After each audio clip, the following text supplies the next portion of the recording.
Welcome to this very special episode of NBA 2K TV. I'm Alexis Morgan. And I'm Chris Manning. Special episode because we have reached number 200. Here's Tatum and Slam. In your face.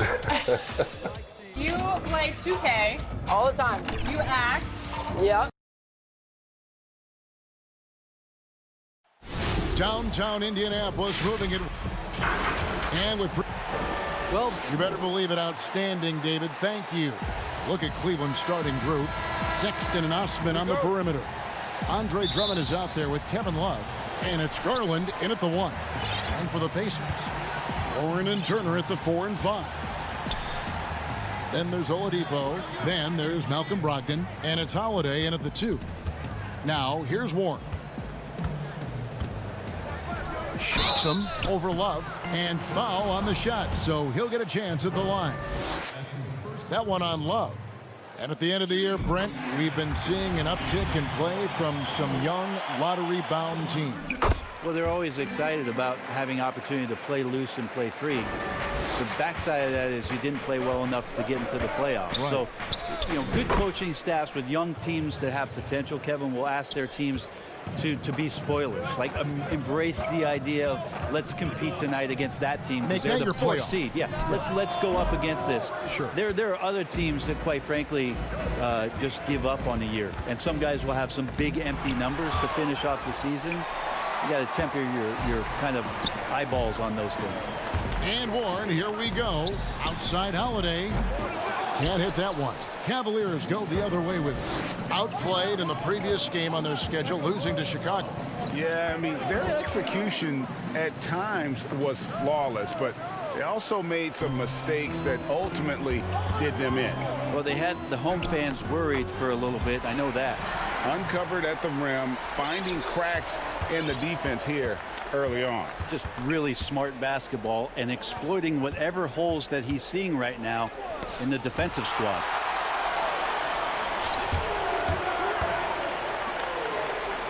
Indiana moving it around. And Oladipo kicks to Holiday. And it's off from three-point range. And Garland has it in the corner. Shoots over Turner. And another miss by Cleveland. Well, that mid-range, Jay, usually pretty much on the money. Maybe the timing just a little bit off on that one. The shot by Brogdon, no good. Really just struggling here in the first few minutes. 5 attempts with only 1 falling. 2 free throws coming up, and they call the shooting. And, yep, we thought we might see it. And the coach's challenge has been triggered on the personal foul call. And this is the time now where the officials can review in closer detail what constituted the original personal foul. Getting a different angle can sometimes make it a lot easier to determine. Greg, indeed, and the one thing with replay review is that when you see the slow motion replays, you really get a new appreciation for just the immense speed at which these players are moving at, and how fast the action really is, and how hard it can be sometimes, you know, Greg, to make the right call. And so the word is in. They've decided that the call stands as it was made on the floor. And, you know, even if a coach still feels this wasn't the right call, you got to acknowledge the effort being put in to reviewing it. The double checking, and the game continues on. Now, here's Garland. He's guarded by Brogdon. Man, some good defense from Oladipo to take that one away. Eat up all that airspace. That's what a jam! Wow, fans loving that right there. What a jam! Nice. Now, Oladipo has had some highlight dunks in his career. There's another one. Garland, the pass to Love. Shooting foul as the whistle blows. He'll shoot 2 free throws. And in the summer of 2018, Kevin Love signed a 4-year, $120 million extension to remain in Cleveland. Yeah, and Kevin right now is the bridge from what was to potentially what will be. And in that what will be scenario, what will be happening is Kevin Love probably gets traded at some point. But he's been great for Cleveland. He's been a great ambassador for the city. The things that he's doing off the court philanthropically have been amazing. And Kevin Love is not done in the NBA. Still another team out there for him to go to and contribute to. Larry Nance has checked in for Kevin Love. Indiana leading by 3.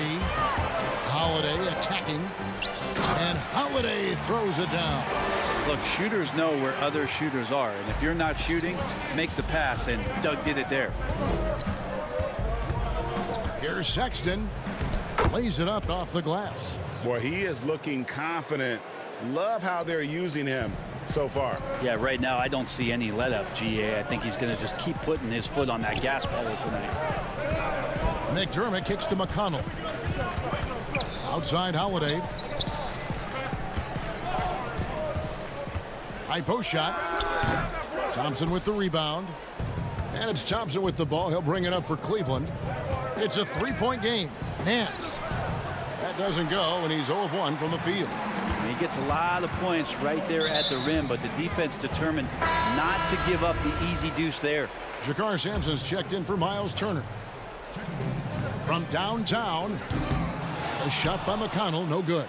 The Cavaliers trail by 3. Windler, the pass to Thompson. The 3. The shot by Sexton, no good. Indiana's gone 0-4 from three-point land to start out. Looking cold from outside. Down low. Bitadze with the bucket. Yeah, and there it is again. On a lot of their possessions this first half, they've established great inside position. And stolen by McConnell. Here's Holiday. Good. And McConnell gets the assist. Holiday's got his second bucket. And the crisp passing has opened things up for them offensively. Thompson inside. No points in the game yet for him. Lays it up and in on the nice reverse. Thompson shoots such a high percentage on the inside. Most of his shots coming around the rim. Here's Sampson, defended by Sexton. McConnell passes to McDermott. And Thompson sends it back. Porter looking it over. Up in time. What a play. Simply drains it in at the buzzer. Ringing the bell. That's the way to close the quarter. Well, you love nailing the last second shot. Always a feel-good moment. And if you're just tuning in, it's been a pretty even game through the first quarter. And let's quickly break down the game, guys, we have seen from Indiana. What do you think? Hey, why take jump shots when you can get your points at the rim? Yeah, that worked wonders for them in the quarter. We'll see what kind of adjustments get made. All fueled up and ready to go. Let's reset the lineups courtesy of Gatorade as the second quarter gets going. So on the floor for Cleveland, Nance and Thompson are up front. Then there's Garland. Then it's Porter. And it's Windler in at the 2. Nance trying to break loose. Good. Thompson's got his second bucket of the night. Can't talk enough about the subtleties in that setup right there. The assist, really the key to that entire sequence. Indiana making some changes. T.J. Warren, he's checked in for McDermott. And Brogdon subbed in for Justin Holiday. Sumner passes to Warren. Nice D from Porter. We're not going to see that very often. The defense in the vicinity, but still, he's not one to blow layups. The wide open look here for Garland. A miss that time would have put him up. Oladipo, he's checked in for the Pacers. Indiana leading. Second quarter of basketball, about 1 minute played so far. Got a piece of it. The pass to Porter. It's stolen by Oladipo. The size that Brogdon has at the point guard, a good job of finding somebody over the top. And a player who flew under the radar last year, Malcolm Brogdon. Pacers wanted to add him over the summer. Got a hefty deal from Indiana to leave the Bucks. Exactly the kind of player that the Pacers need. For Indiana, they've gone 2 of 4 shooting the ball here in the second. Oladipo finds Warren. Here's Bitadze. And it's sent back by Drummond. A high motor keeps Drummond engaged defensively. He doesn't want to let any shots go in and really keeping the ball hopping around here offensively. And here in the second, 2 minutes gone by. Here's Osman. And he can't answer back. The three-pointer offline. Out of bounds, Cleveland takes possession. And let's take a quick look now at some stats for Love. Over the last month, he has been spectacular, averaging 17 points per game, 10 rebounds, and 4 assists. And when it all comes together for him, this is what he's capable of. Yeah, this is what his coaches have been waiting for that light bulb to turn on. And right now, it is burning bright. He looks fantastic. Warren, good, and it's Oladipo picking up the assist. And now a 7-point Pacer lead. Cleveland's gone 0-3 from beyond the arc to start the second quarter. Here's Garland. Here's Drummond. Another shot, and the layup is up and in. Drummond's got his first 2 points of the night. Pursues the offensive glass with purpose. Drummond knows who he is, and boy, does he attack it. And so Indiana again turning it over. And we get a break in the action. Let's check out the leaders in steals. Third is Andre Drummond. And he's been a rock for them defensively. Just so many steals for him this year, and so many of them have been in key moments for his team. Pass to Osman. Love outside. Drummond working against Turner. And close. And too long on the shot. He may not be the strongest inside presence in the league, but still, he's got to convert from there. And the foul on Victor Oladipo. That's his first foul. And Indiana making a change here. McConnell's checked in. The Cavaliers trail by 5. And truly some significant roster changes for the Pacers this past summer. Jeremy Lamb, Malcolm Brogdon, T.J. Warren. They've gotten younger and gotten better as well, if you ask me. Excellent work by the Pacers front office. To the paint, here's Windler, and it is flushed down with a nice jam. And that's the kind of lead pass we've come to expect from him. For Indiana, they've gone 4 of 8 so far here in the second quarter. This is one where the second foul is probably going to cost you some minutes in this game. McDermott's checked in for Indiana. J.K. Sampson comes in for Victor Oladipo. A switch here also for Cleveland. Thompson's checked in. The kick out to Holiday. Tips it up, and Turner stays with it. And the Pacers lead by 3. And without looking at the scoreboard, you think they were the team trailing and trying to fight their way back. Sexton the pass to Thompson. Here's Windler. Excellent D there from Holiday. And I'm not sure that is a shot that he should be taking. No, he should know better. He knows that's not his game, which is why we don't see him take that shot often. Justin Holiday's checked in for T.J. McConnell. Both free throws good from Holiday. Well, a great player on a great role at the charity stripe. The D has got to be careful about being too aggressive on him and sending him back for freebies. Sexton the pass to Porter. The basket good off the assist from Sexton. Colin Sexton forced into the role in Cleveland with tons of minutes, but also having to orchestrate the offense for a very young team. To the middle, here's Turner, and that one is off. Nance with some nice D. Now 8 seconds separating the two clocks. No good. That would have tied it. And here's Holiday, who will bring it up for the Pacers. After this one, they're off to Philadelphia to take on the 76ers. That will be a getaway game for them, a one-game road trip. Holiday with the 3, hits the three-point bomb. Holiday's got 5 points in the quarter. Now Sexton, pass to Porter. Fires the 3, and that shot was up in time, but doesn't go in. And the 2K Sports Halftime Show. Greetings. For the Pacers, the first quarter was pretty even. At the end of the period, they held a 2-point lead. Thanks for joining.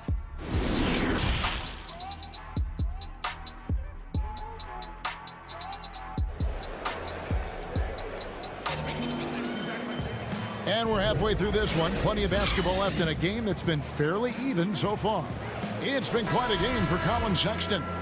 Really impressed with the shot selection through the first half. Just taking what he can get from the defense.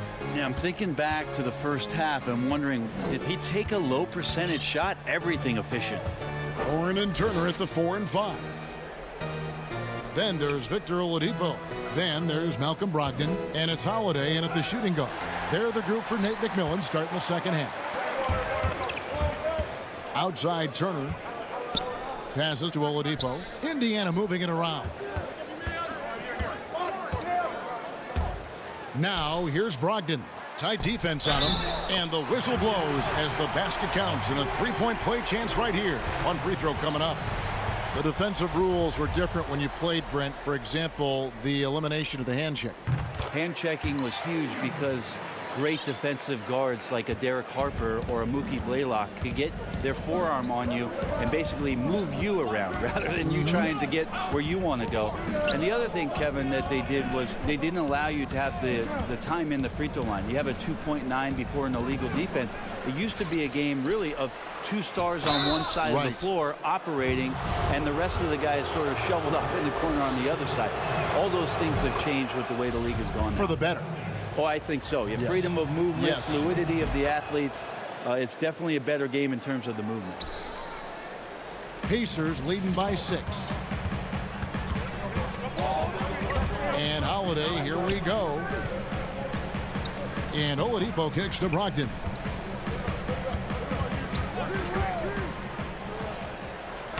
And he could not get that one to go. And it looks like, it's a coach's challenge on the personal foul. That triggers a replay review by the officials. And I think when it comes to some of the more difficult calls to make, personal fouls can be tough. The action is so fast that it's really tough to catch everything in real time. The wonders of technology, Greg. We've seen replay reviews so effectively, and involving the coaches by being able now to challenge like this is something a lot of people have been hoping for. And so the word is in. They've decided that the call stands as it was made on the floor.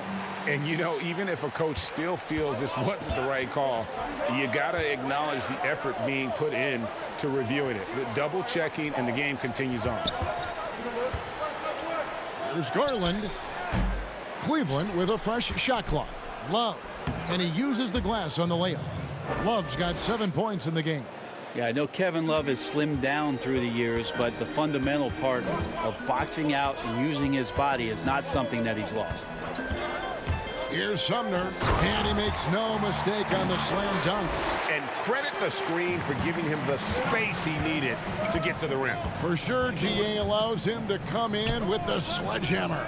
Yeah, why settle for the layup when you can attack the rim and rise up like that? Finished off the break. And now it's a 10-point Pacer lead. And how about that? Coming out to start the half, a perfect 3 of 3. Here's Osman. Cleveland gets it back. That shot off. The Pacers have gone 3 of 3 from the field since halftime. Oladipo goes in. He gets it in there. Yeah, 3 consecutive field goals have come right at the rim. The D had better start buckling down. And historically, you almost never saw a great shot blocker who could also knock down triples at a high clip. But count Miles Turner among the unicorns who provide that rare combination. And it's Drummond with the jam. Kevin Love, great recognition as to what was happening there. Saw the floor, saw the teammate, and saw the passing opportunity. Warren on the wing. Here's Sumner. And the miss, not the best shot selection there. And the stretch center in demand. For Miles Turner, Greg, how does he take that next step as a player? Getting stronger. And continuing to improve his recognition and communication at both ends of the floor. The Cavaliers trail by 12. Just under 3.5 minutes played here in the third quarter. Osman, the pass to Love. Back to Osman. Launches it. They grab their own miss. And Drummond is right there. Yeah, just a fantastic job to stay with the play and just not give up. Excellent effort on the offensive backboard. Love against Warren. Over Love. And once again off the mark by Indiana. He's got so many ways to score in the post. Just nifty, uses fakes. You have to have a body on him every time he's down there. Yeah, the D has not been able to keep the ball out of the paint at that end of the floor. Indiana leading by 8. And Darius Garland picks up the foul. That'll be his second foul of the game. Some changes for Indiana. J.K. Sampson comes in for Oladipo. And Aaron Holiday is subbed in for Malcolm Brogdon. Thompson with it, picked up by Turner. The pass to Garland. Back to Nance. And the layup's good off the glass. The adjustments they've made offensively, they're putting guys in a position now to succeed. Yeah, possession's just way more efficient, I think, here tonight, taking smarter, better shots, moving the ball around. That's helped them to get back in the ball game.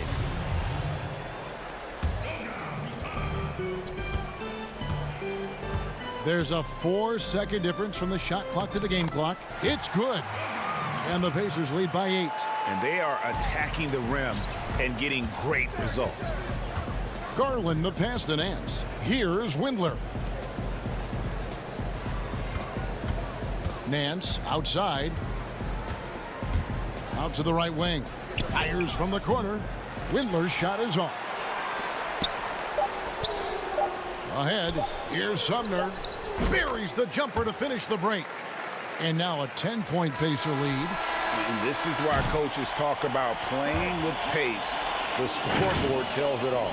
Kind of get a team defensively on their heels, and if you can keep pushing and keep attacking, they'd never find some kind of defensive balance to help slow you down.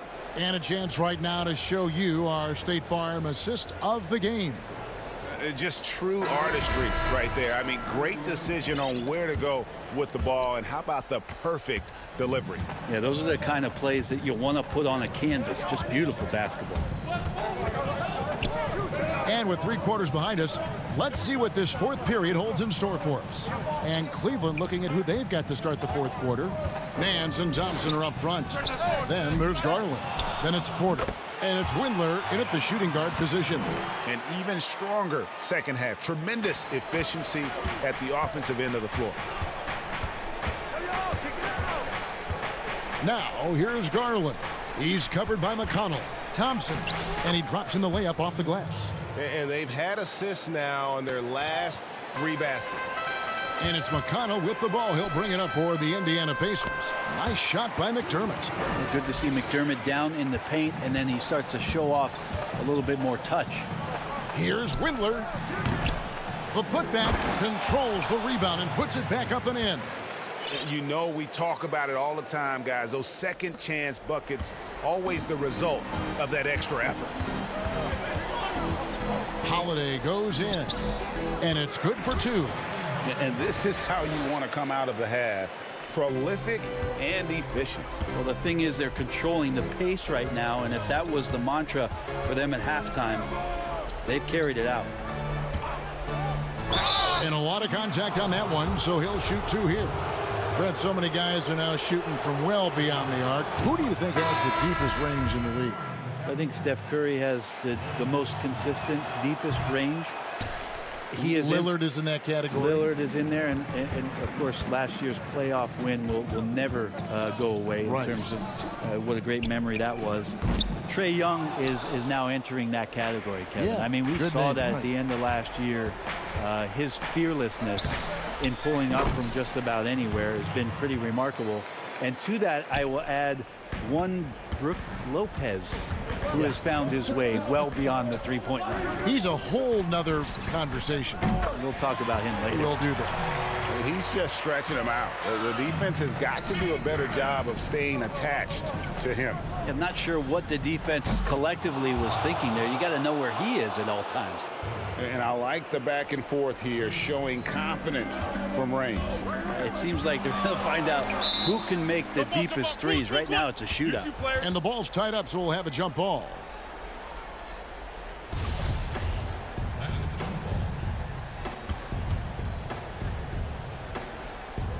And so here's Cleveland. We're in the fourth quarter here, just under 2.5 minutes gone.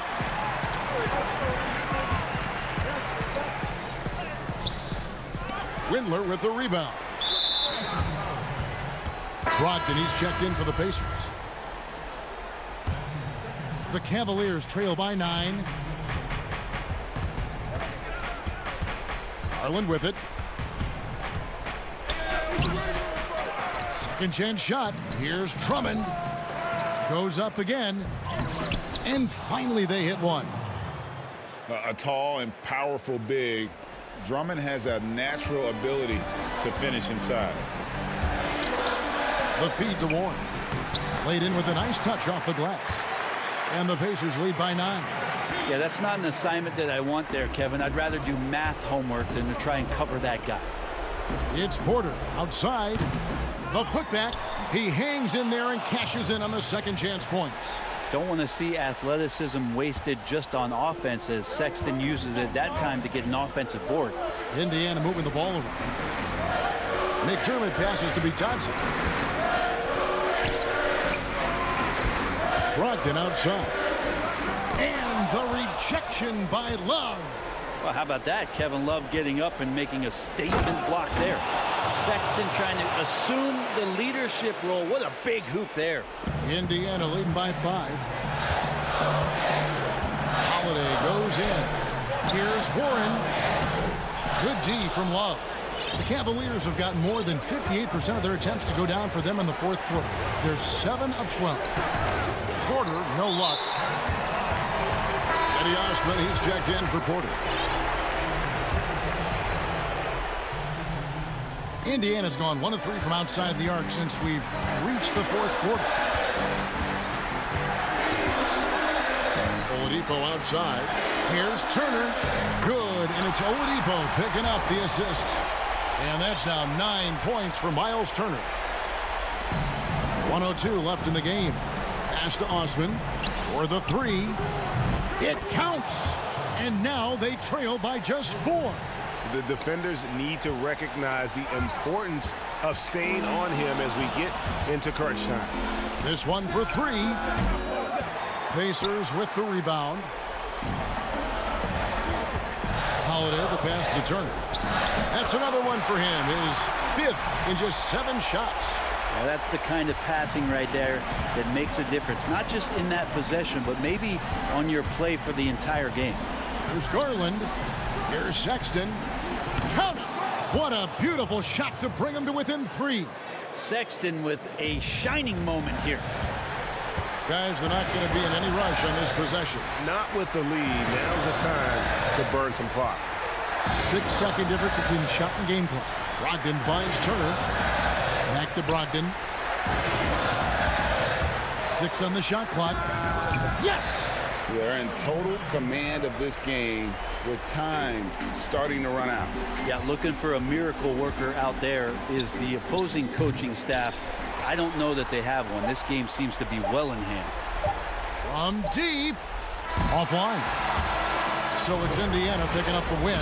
Probably a little close. David, thank you as always. And that about wraps it up. For Brett Berry, Greg Anthony.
Where do I start? Where do I get my rhythm? Where do I get my groove? I always start off with a bounce.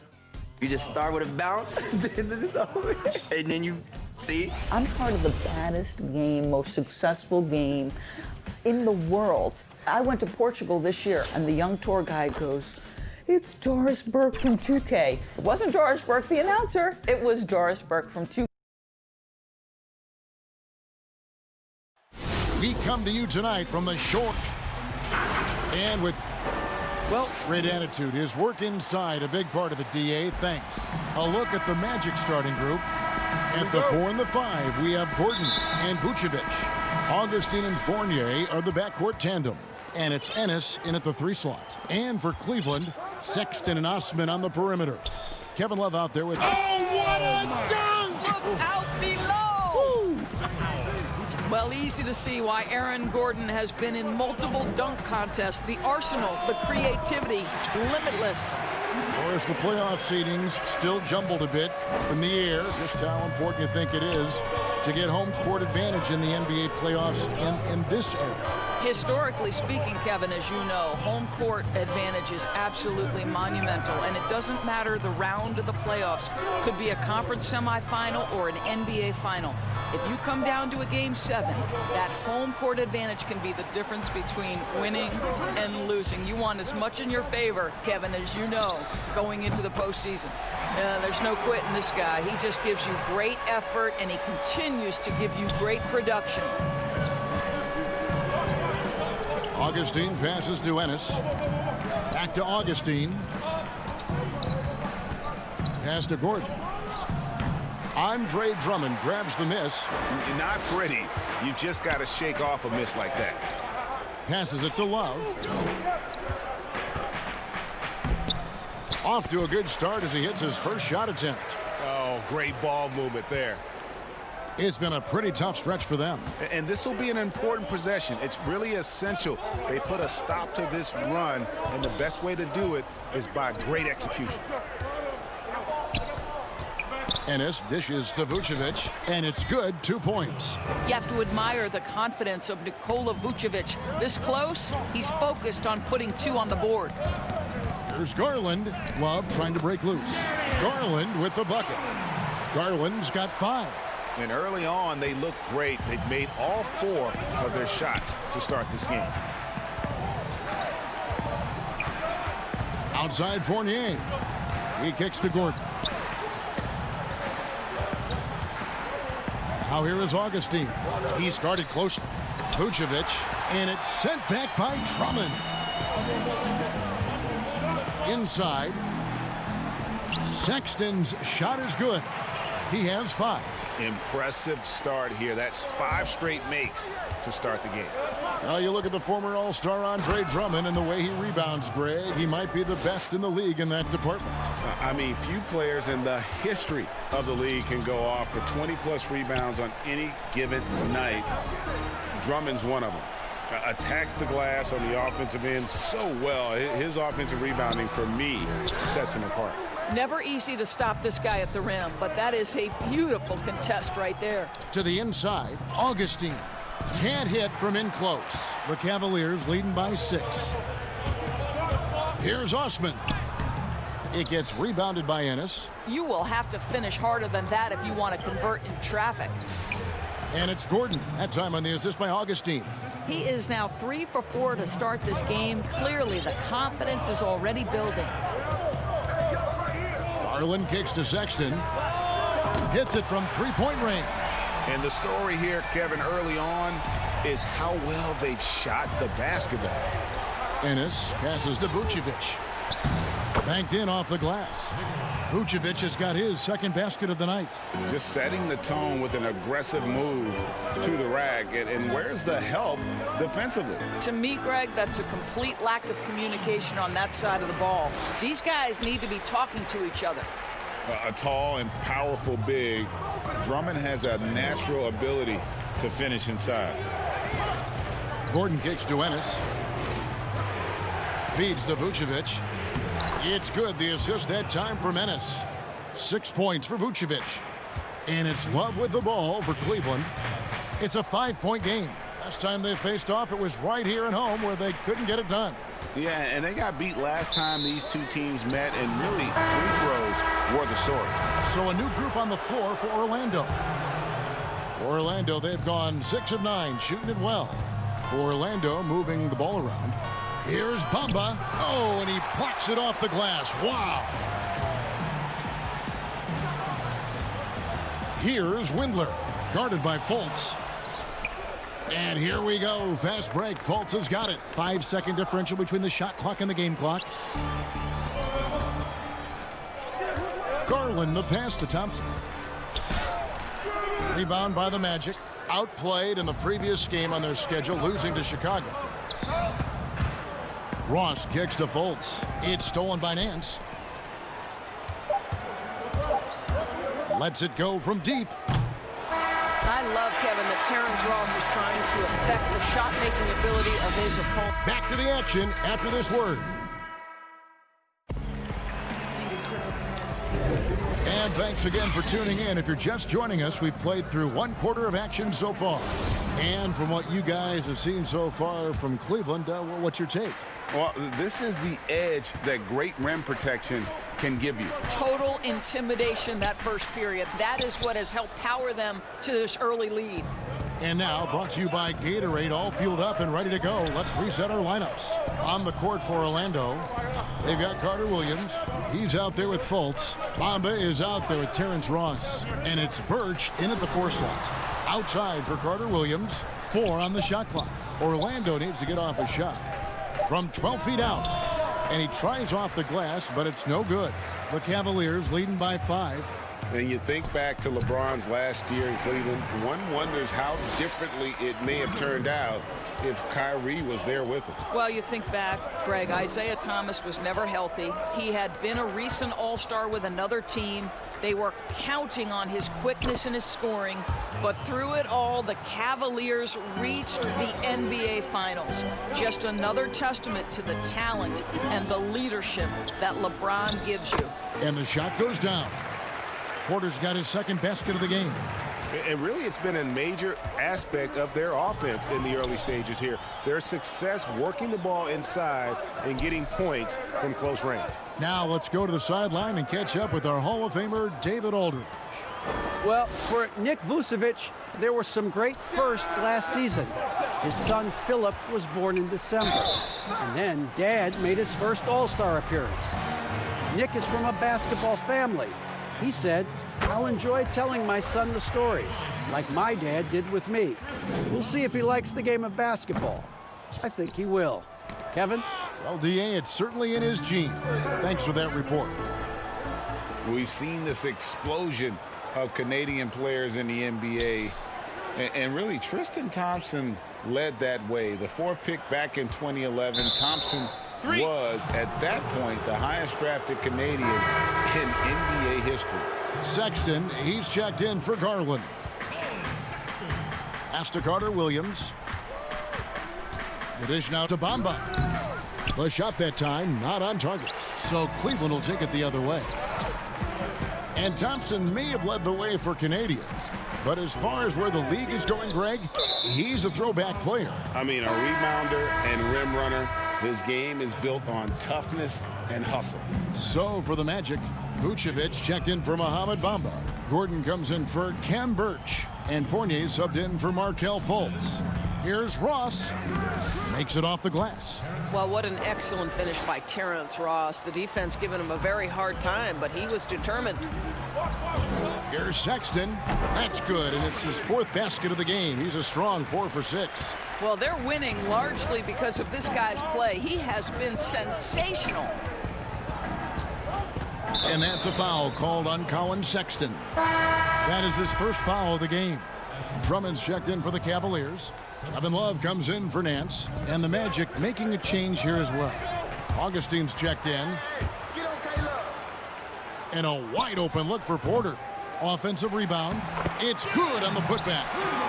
Windler's got the lead up to 10 now for the Cavs. And those second chance points really become almost like bonus points when you can get them.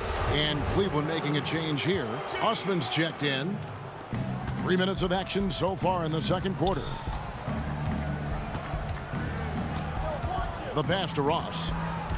Outside Gordon. To the wing right side.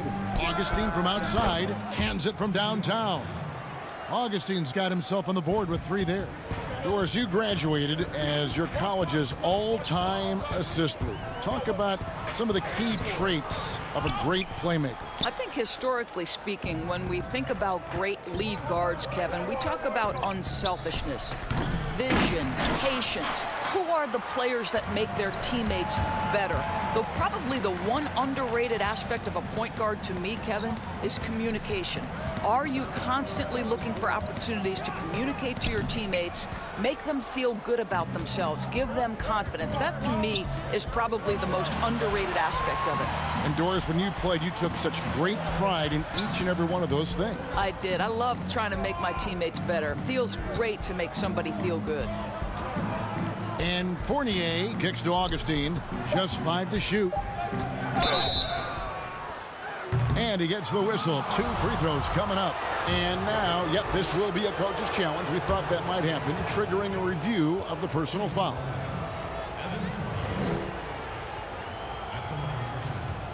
And this is the time now where the officials can review in closer detail what constituted the original personal foul. Getting a different angle can sometimes make it a lot easier to determine. Greg, indeed, and the one thing with replay review is that when you see the slow motion replays, you really get a new appreciation for just the immense speed at which these players are moving at, and how fast the action really is, and how hard it can be sometimes, you know, Greg, to make the right call. And so the word is in. They've decided that the call stands as it was made on the floor. And, you know, even if a coach still feels this wasn't the right call, you got to acknowledge the effort being put in to reviewing it. The double checking, and the game continues on. Outside Porter. He dishes it to Drummond. Shoots over Vucevic. Nice move. And oh boy, a lot of contact there, but he gets the call and will shoot 2. That one on Vucevic. Selected 9th overall in the 2012 draft, Drummond's carved out a nice NBA career for himself. That one is no good. Yeah, nice job of drawing the contact and creating opportunities at the line. And the shot is good. Ennis has got his first points of the game. Want easy looks? Don't allow the defense to set up. What a beautiful fast break opportunity, and the finish pretty good. Love finds Drummond. Cleveland moving it around. Here's Sexton. Off the mark there with the three-point shot. The Magic trail by 4. Now here's Ennis. He's usually able to provide some lift to his team, averaging 6 points a game. Gordon, the pass to Ennis. Here's the 3. And the last shot at the buzzer doesn't go in for it. And a close. It's the 2K Sports Halftime Show. Hello, it was Colin Sexton who got hot in the first. He had 10 points and 1 assist. That's all for now.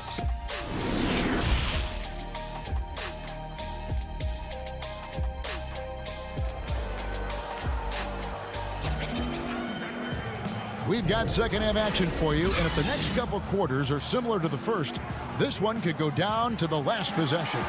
It's been quite a game for Colin Sexton. He's done a fantastic job of finding open space to operate within the first few quarters. One of the things every player is after is efficiency at the offensive end, and boy, this young guy has done just that. And you look at this Magic roster, so much potential. I think, Greg, they have done a great job of drafting to the style of play they want to play. Guys who want to get after it on the defensive end. Guys who can switch and slide on the perimeter. Guys who can protect the rim. That is the backbone of this organization. Garland and Sexton man the backcourt. Ashman and Love are the forwards. And it's Drummond in at the center, locking down the middle. And that's the group for John Beilein as we begin the second half. And Augustine kicks to Vucevic. Back to Augustine. And it's Vucevic in the corner. Takes the 3. He can't get that one. The Cavaliers leading by 6. It's Drummond with the drive. And he gets the bucket. And 12 points for Colin Sexton. And guys, for Colin Sexton, it's really about taking smart shots, because when he does, you can see he's got the ability to catch fire. Gordon, great positioning on the putback. Oh, big time putback there. What a great motor on this guy. There is no one who goes after those rebounds harder. Garland kicks it to Drummond. From down in the low post, it goes. Drummond's got 5 now. Terrific play call to give him a clean look at the rim. That's how you want to start the second half. Well, there is nothing better than catching a rhythm as early as possible, and boy, that's a terrific start right there. The open look here for Sexton. Score the basket. It's number 6 for him this game. 6 for 9, 67% shooting. Wow, what a start to this half. 3 for 3, dictating the pace on the offensive end. They're rolling early. Here's Vucevic. The putback. He hangs in there and cashes in on the second chance points. That is really good work there on the offensive glass. Garland the pass to Osman. Garland with it. Pass to Sexton. Drummond with it.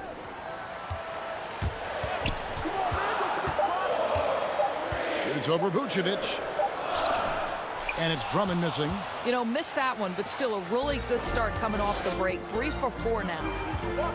So how about the Cavaliers head coach John Beilein making his NBA debut after 27 seasons as a college basketball coach? Think back to his time at Michigan, the first back-to-back 30-win seasons in school history. This is an excellent hire for Cleveland. Bamba is checked in for the Magic. Markelle Fultz comes in for DJ Augustine. Passes it to Fultz. Inside, here's Gordon. Another miss by Orlando. And Doris, isn't it interesting? Coach John Beilein has never, at any level, been an assistant coach. No, but he has made his way through the ranks, going from high school to junior college, Division III, Division II, and then right up through the ranks of Division I. So he now makes the final leap to the NBA. How cool is that, Kev? Bamba dishes to Ennis. To the middle. Here's Gordon. It's good. The assist that time from Ennis. Gordon's got 4 points this quarter. I'll tell you this, the interior game of Aaron Gordon is coming along. He is looking more comfortable and more confident in there. Here's Windler. It's hauled in by Gordon. And Tristan Thompson gets the whistle that time. That's his first foul. Porter's checked in for Cleveland. The Magic also changing it up. Ken Burks is checked in for Aaron Gordon. Terrence Ross comes in for James Ennis. And it's Carter Williams in for Fournier. Fultz the pass to Burks. Basket good. And defensively, they are on their heels every time the ball comes inside. And this is his first trip to the line tonight. There's 1:26 left in the third. Stolen away. And up the court come the Magic on the break. Here's Fultz. It's rebounded by Cleveland. They've led by as many as 11 points. They'll be off to Charlotte for a game against the Hornets. That sets off a 5-game tour for them. Garland dishes to Thompson. And Thompson throws it down. Well, Thompson's athleticism allows him to finish with power. Deep 2 from Ross. They get it back. They're consistently finding ways to get the ball inside and taking full advantage. Now, here's Garland. Carter Williams covering. Porter against Ross. Bamba with the block.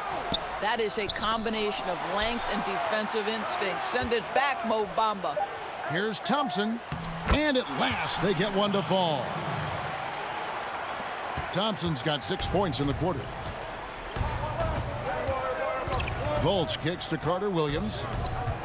Here's Bamba, and the dunk by Bamba. Boy, you better keep the 7-footer Mo Bamba away from the cup. What an easy finish. Garland, no good. Ross on the wing.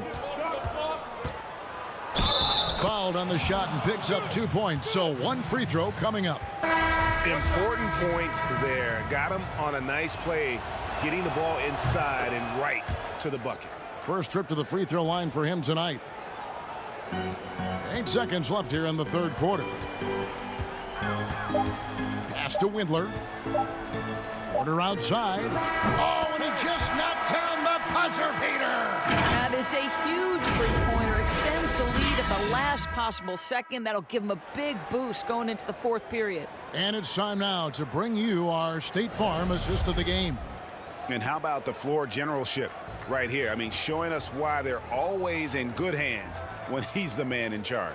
Well, this is exactly what you're looking for from your point guard. Survey the floor, serve it up on time and on target. And it's been a very competitive game so far as we get rolling here in quarter number 4. On the court for Orlando, DJ Augustine out there with Fultz. And it's Vucevic. Then it's Terrence Ross. And it's Birch in at the 4 spot. On the wing, Porter. He's guarded by Ross. And it's going to be out of bounds. The Magic will take it. And here's what the Cavaliers' schedule looks like. On Friday, they'll tip off a road trip in Charlotte where they'll take on the Hornets. And then on Saturday, they'll continue the road trip heading out to Atlanta to take on the Hawks. And for their matchup with the Magic, you know they want to come out and make a big statement in that one. It won't be easy, but anything can happen. Well, Markelle Fultz continues to develop his floor awareness. Passes like that will create all kinds of chemistry. Here we go, one-on-one to tie it up. And it's laid up and in by Ross. Ross has got the game tied up here for the Magic. And they're passing the ball very crisply here. Garland kicks to Porter. With the putback, Birch grabs the board. It's stolen by Nance. Picked away.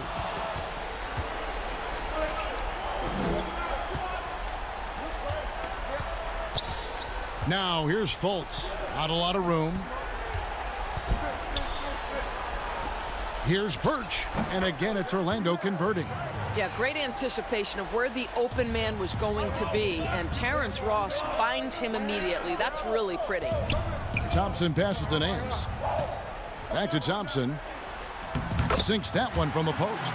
And that's about the worst defense I can imagine a team playing coming down the stretch. You know, we talk about execution offensively coming down the stretch. To me, it's as important defensively, and they didn't have it. Fultz, the pass to Birch. 9 feet out. The basket good off the assist from Fultz. Fultz has got assist number 5 here tonight. Well, if it ain't broke, don't fix it. They keep getting it in the paint and continue to score consistently. And it's blocked. They retain possession.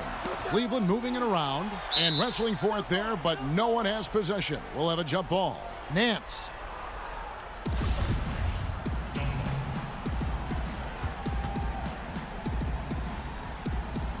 And it's the Cavaliers with the ball. Thompson is double. Back to Porter. Ross with the steal.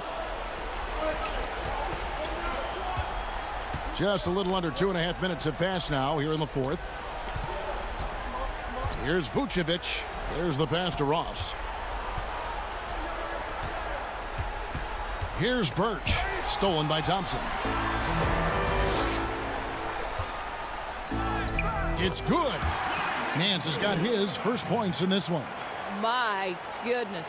Larry Nance, I see you. That's big time. Fourth quarter keeps moving right along. 3 minutes gone so far. Birch's shot's good. A crucial breakdown defensively, and he was quick to make them pay.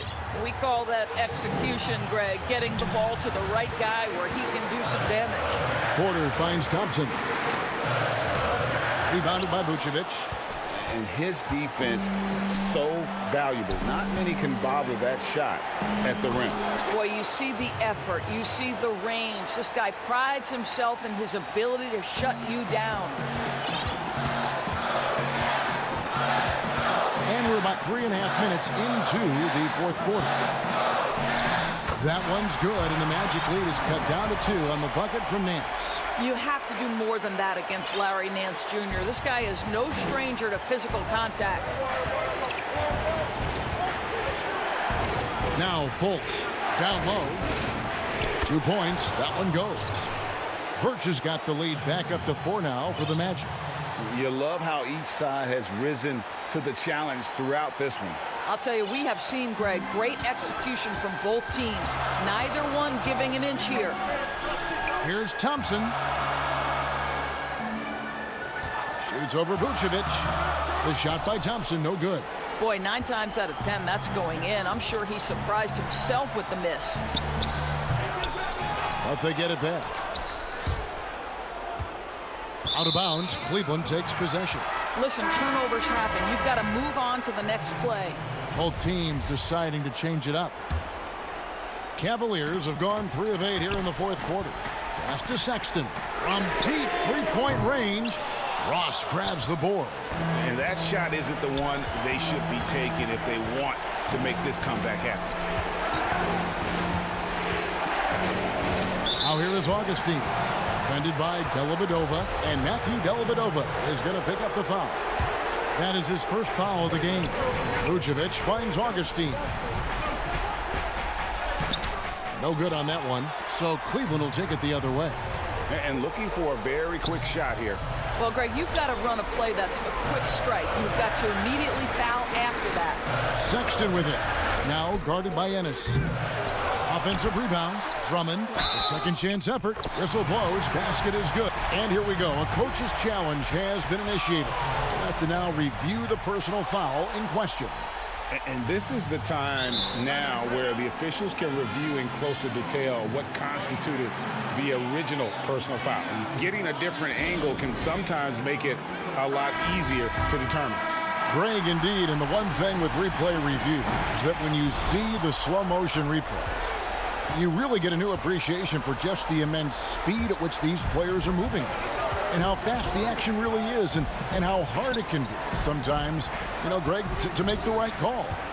And so the word is in. They've decided that the call stands as it was made on the floor.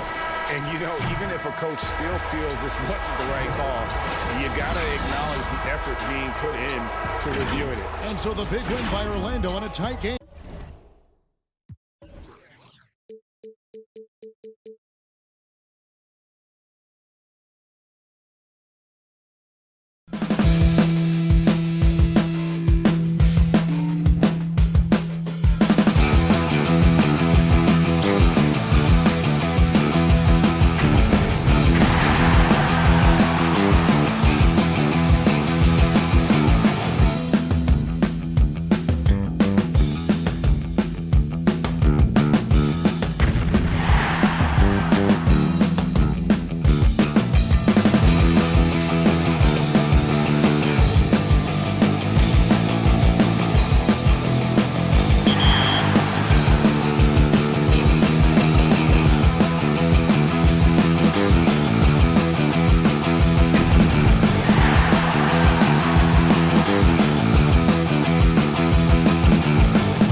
Welcome back to 2K TV. Bill Simmons, the sports guy.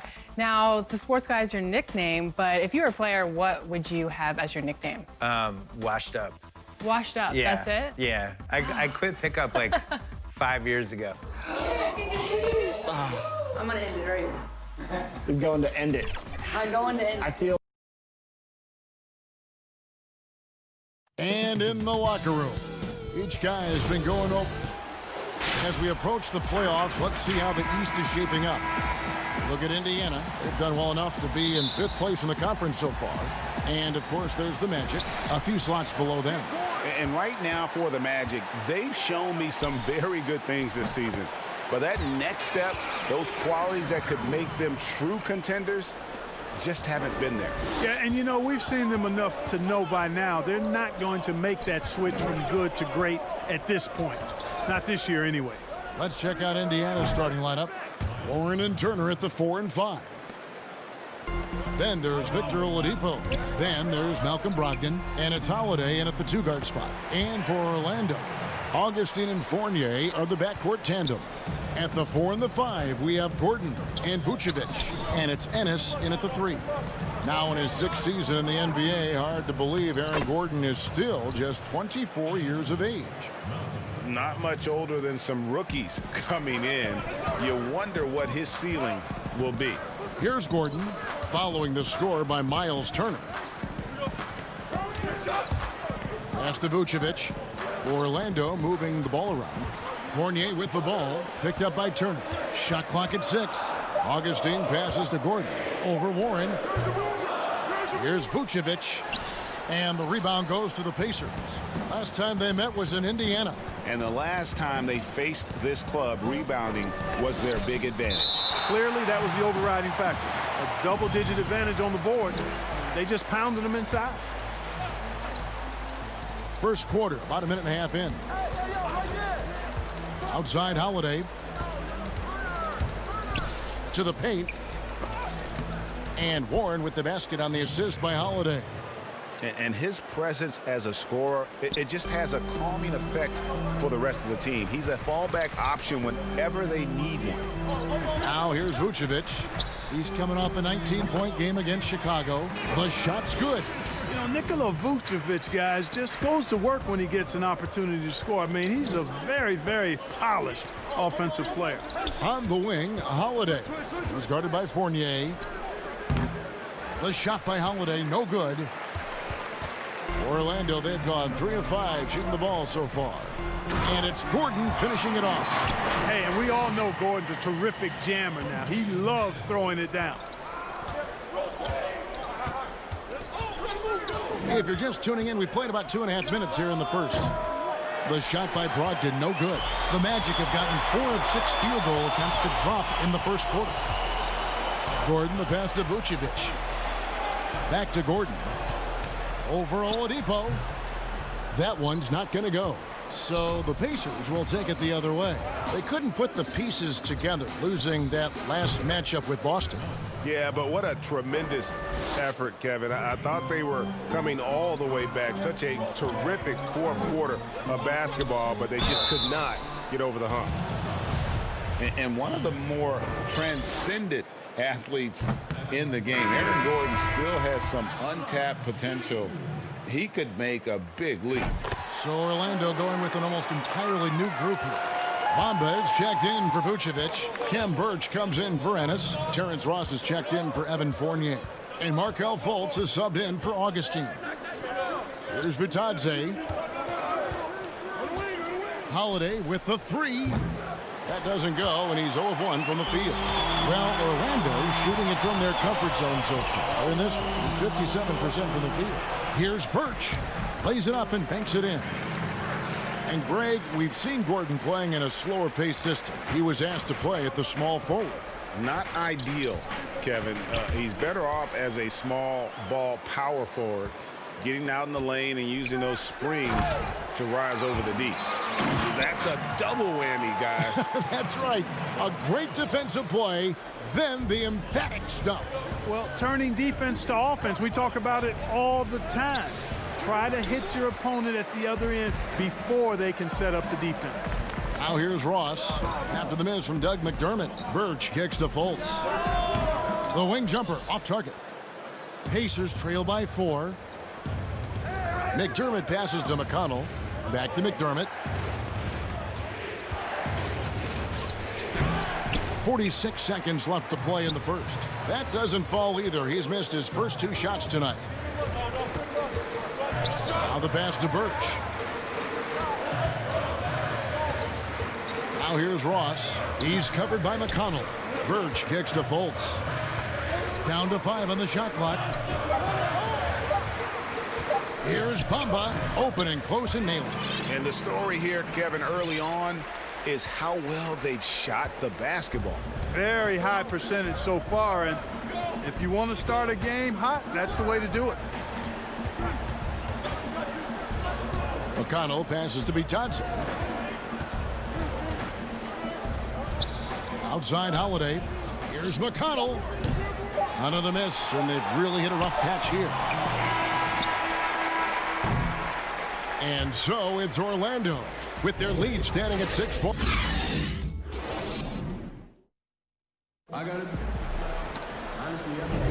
And we return to the second quarter, and Noche Latina specialized jerseys on display. Welcome back, everyone.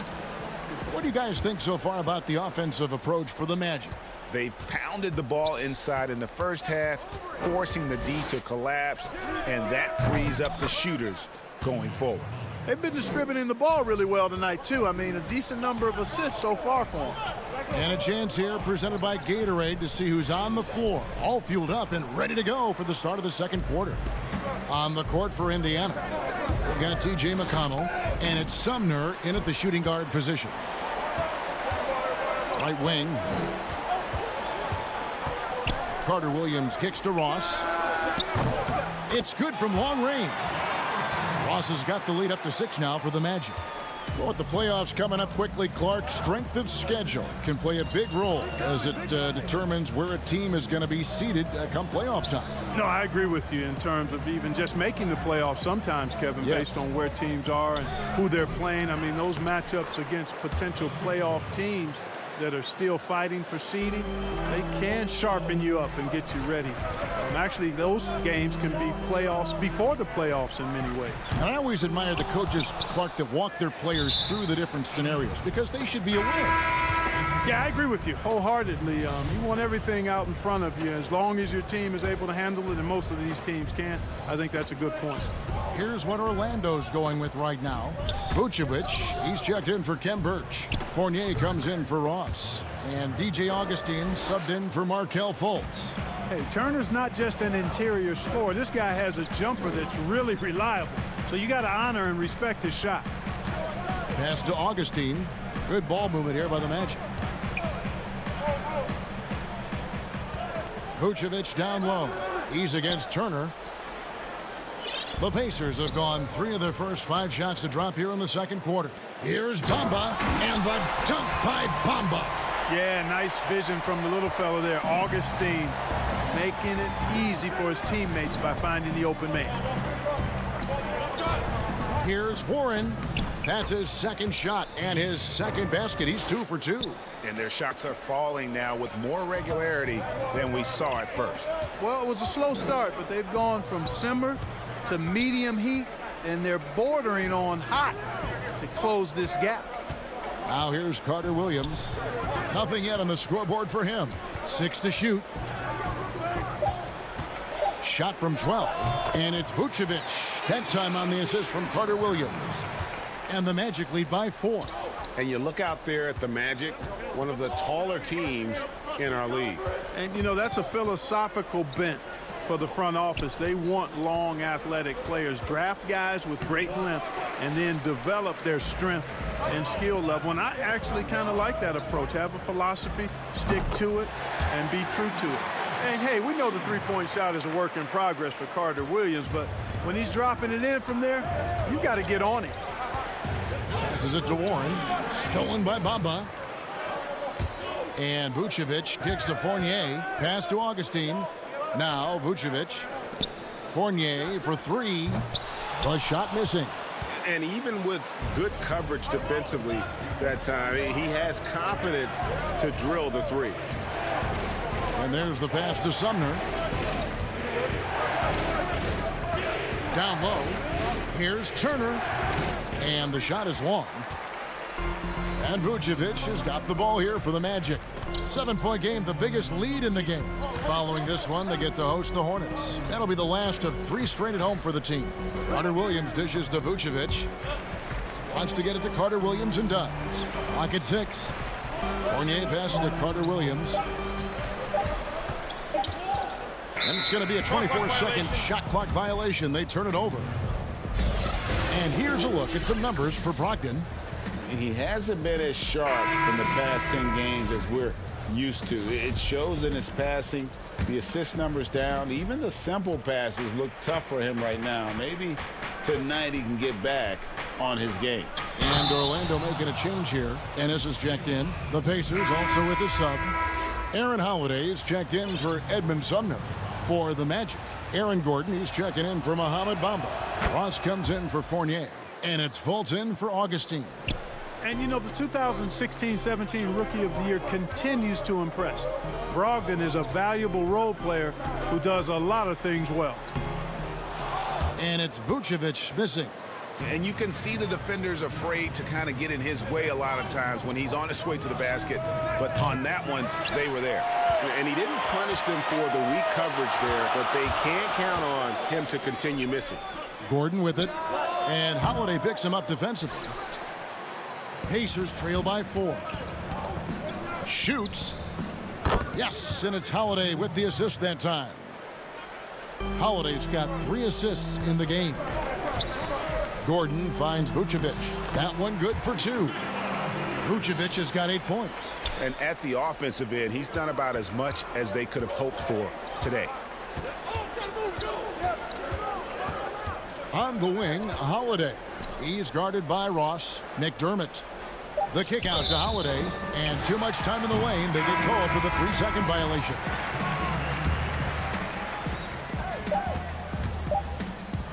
It'll count. No good on the last second attempt there. And some good. Thank you, David. And we'll be right back after halftime to start the 3rd quarter. And now, the 2K Sports Halftime Show. Out in front of the half is Orlando. They are leading by 4. Kenny?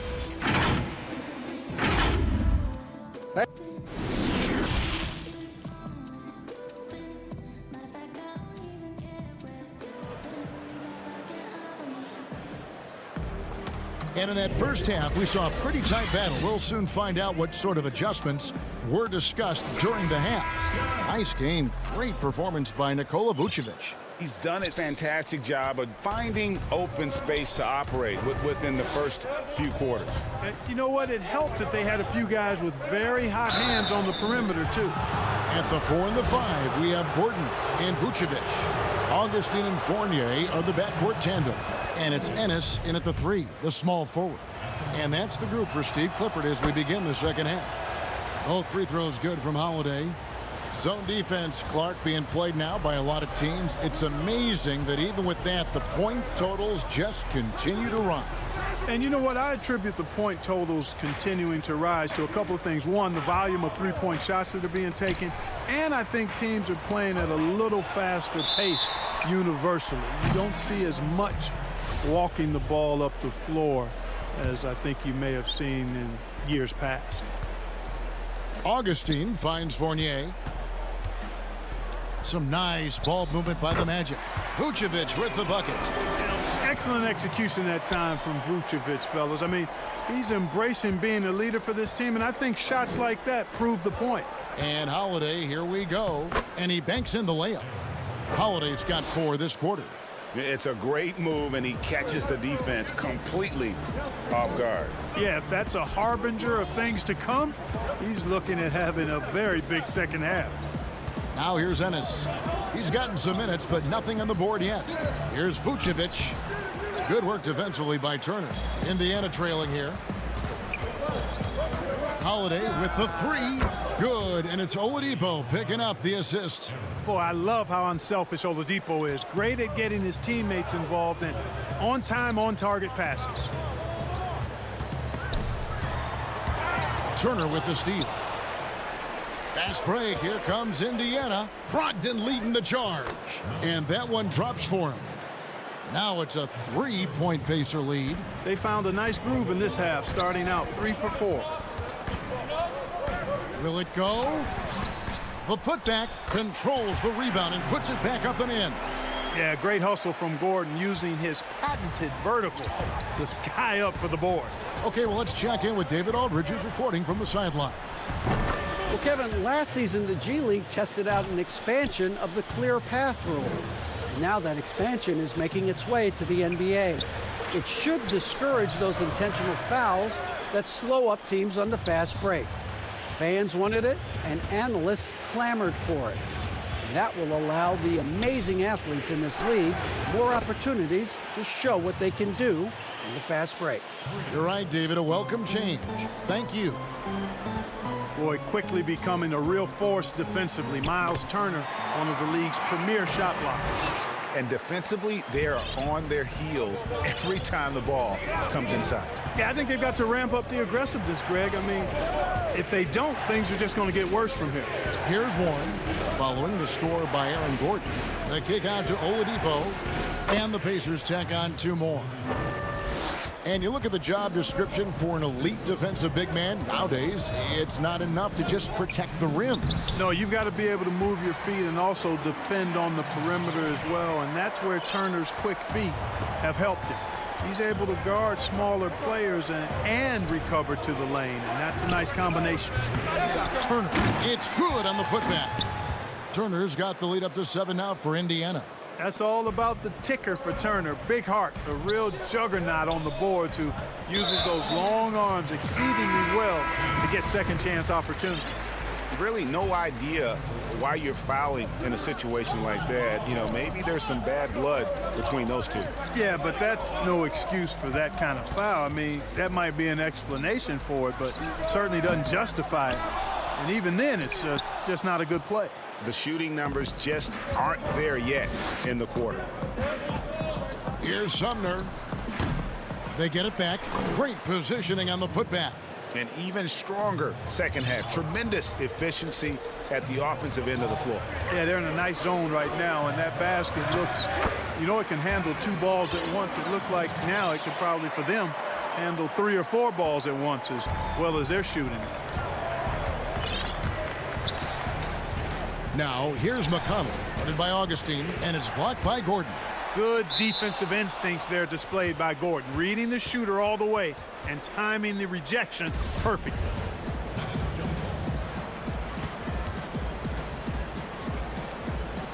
And so here is Indiana. McDermott kicks to Sumner. Connects from 3-point range. And the Pacers lead by 10. They're getting a lot of their points outside the paint. 3 of their last 5 baskets are from 3-point range. Vucevic finds Gordon. It's rebounded by Indiana. That's not the type of opportunity he fails to convert very often. We've got a 9-second difference between the shot clock and the game clock. McDermott can't get it to go. Here's Augustine bringing it up now for Orlando. And it's Carter Williams, that time on the assist by Gordon.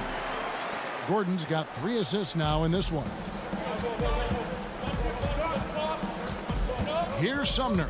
Carter Williams covering. Sumner passes to Leaf. Out left to the wing. Lets it go from 14. And so it's the Indiana Pacers holding on to an 8-point lead heading into the break. And a quick look now at the State Farm assist of the game. And the definition of teamwork right there, guys. I mean, what great communication between them, and what a beautiful feed. For me, next to the big-time alley-oops and monster throwdowns, passes like that are probably the next best thing when it comes to sweet-looking NBA highlights. The fourth quarter has arrived. So good to have you with us. And a look at the 5 for the Pacers to start the fourth quarter. We got Doug McDermott, and it's Bitadze in at the 5. The shot by Holiday, no good. The Magic trail by 8. Over to the wing. Orlando moving the ball around. And here's Fultz. Left side, Gordon. Just 5 on the clock. Fultz dishes to Gordon. Sampson pulls it in. Pacers leading by 8.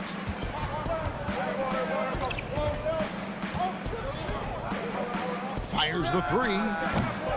The shot misses. And it's the Magic taking it the other way. Fournier goes in. Here's Birch.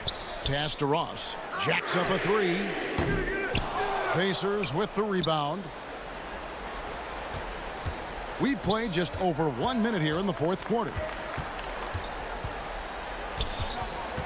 Now here's McConnell. Defense is right there. Up again. It's hauled in by Gordon. You know, even though they're on top, they're winning. I mean, they could use more from him. Trying to shut the door on this one. And the Magic making a change here. Ennis is checked in. Turner's checked in for Indiana. Malcolm Brogdon comes in for T.J. McConnell. Stolen by Brogdon. Here we go with Holiday running it up the court. Feeds it to Sampson. Orlando grabs the miss. Gordon's got rebound number 5 here tonight. Ross kicks to Gordon. Pass to Ennis. Here's Birch. He's looking for Gordon and finds him. The shot from the low post is good. And finally, someone scores. Yeah, it's been a defensive battle to say the least, partner. Good to see at least somebody got the ball in the basket. Finally. Puts it up from 7. Turner fouled in the act of shooting. Gets the bucket anyway, so a 3-point play chance for him. And since halftime, it's been much more of a struggle for them to score inside. The D has been a bit quicker to collapse when they get it down low. Vucevic checked in for Kem Birch. Indiana also making some changes. Warren's checked in for Jakar Sampson. Oladipo comes in for Doug McDermott. And Aaron Holiday's subbed in for Justin Holiday. Here's Gordon. It's good. The assist that time from Ennis. Ennis has got 3 assists tonight. And, you know, over time, Gordon's offensive game has evolved. I mean, he's capable of getting it going from anywhere now. Here's Ross. And Oladipo pulls it down. Indiana leading by 7. Turner finds Brogdon. Really left alone that time. You've got to defend Brogdon from mid-range. That guy is reliable from that distance. Ross passes to Fultz.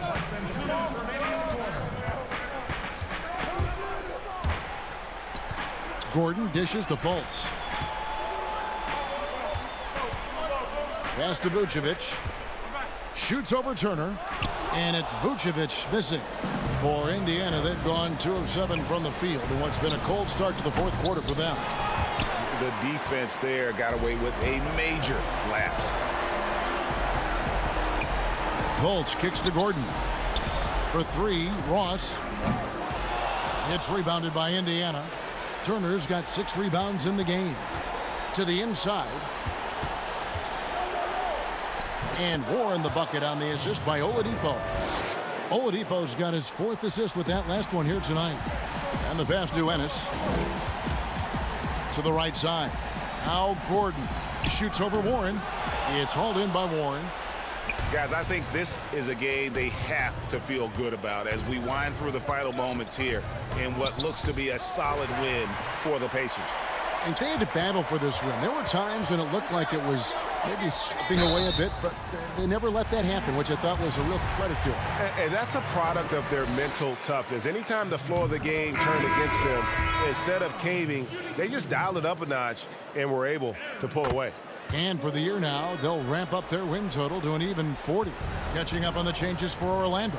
Fournier comes in for Ross. And DJ Augustine subbed in for Fultz. Brogdon against Augustine. Brogdon the pass to Turner. Back to Brogdon. Now the dish to Turner. Beyond the arc. Bangs home the trifecta. Turner's got the lead up to 12 now for the Pacers. Saw the opportunity to put this away and did not turn it down. And, you know, this run shows what kind of attitude this team has. I mean, the win is there. Go get it. Now Augustine outside Fournier. Back to Augustine. And they force the shot clock violation. Great team.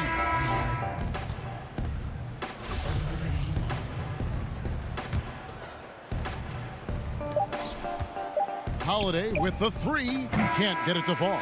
So no problem for Indiana as they get the win. And in the win. All right, David, great job. Thanks so much. Thank you for joining us.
much fun, but it definitely came with some challenges. Thank goodness for 2K. That's right. In fact, it's been an honor for us to share our time and our episodes with you, the fans, the community. And the big news is NBA 2K TV is returning for Season 7. Yes, we're coming your way on September. And it's a serious look this Indiana team had as they arrived at the... And let's check out a breakdown. Looking at some stats for Sexton. And guys, how about the surge of offense he's experiencing right now? These last 5 games, he's been a machine at the offensive end. A different score than he had been earlier in the season. We'll find out if he can keep it going here tonight. Let's check out Indiana's starting lineup. Warren and Turner at the 4 and 5. Then there's Malcolm Brogdon. Then there's Victor Oladipo. And it's Holiday in at the shooting guard position. And for the Cavaliers, Sexton and Osman on the perimeter. Andre Drummond is out there with Kevin Love. And it's Garland in at the point.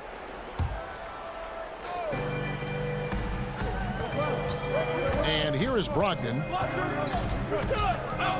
The Trey.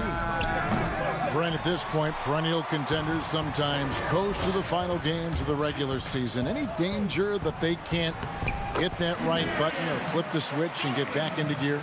When you hear analysts say that the playoffs are all about matchups, they are exactly right. You and I talked about this, Kevin, several years ago about the time going into the playoffs.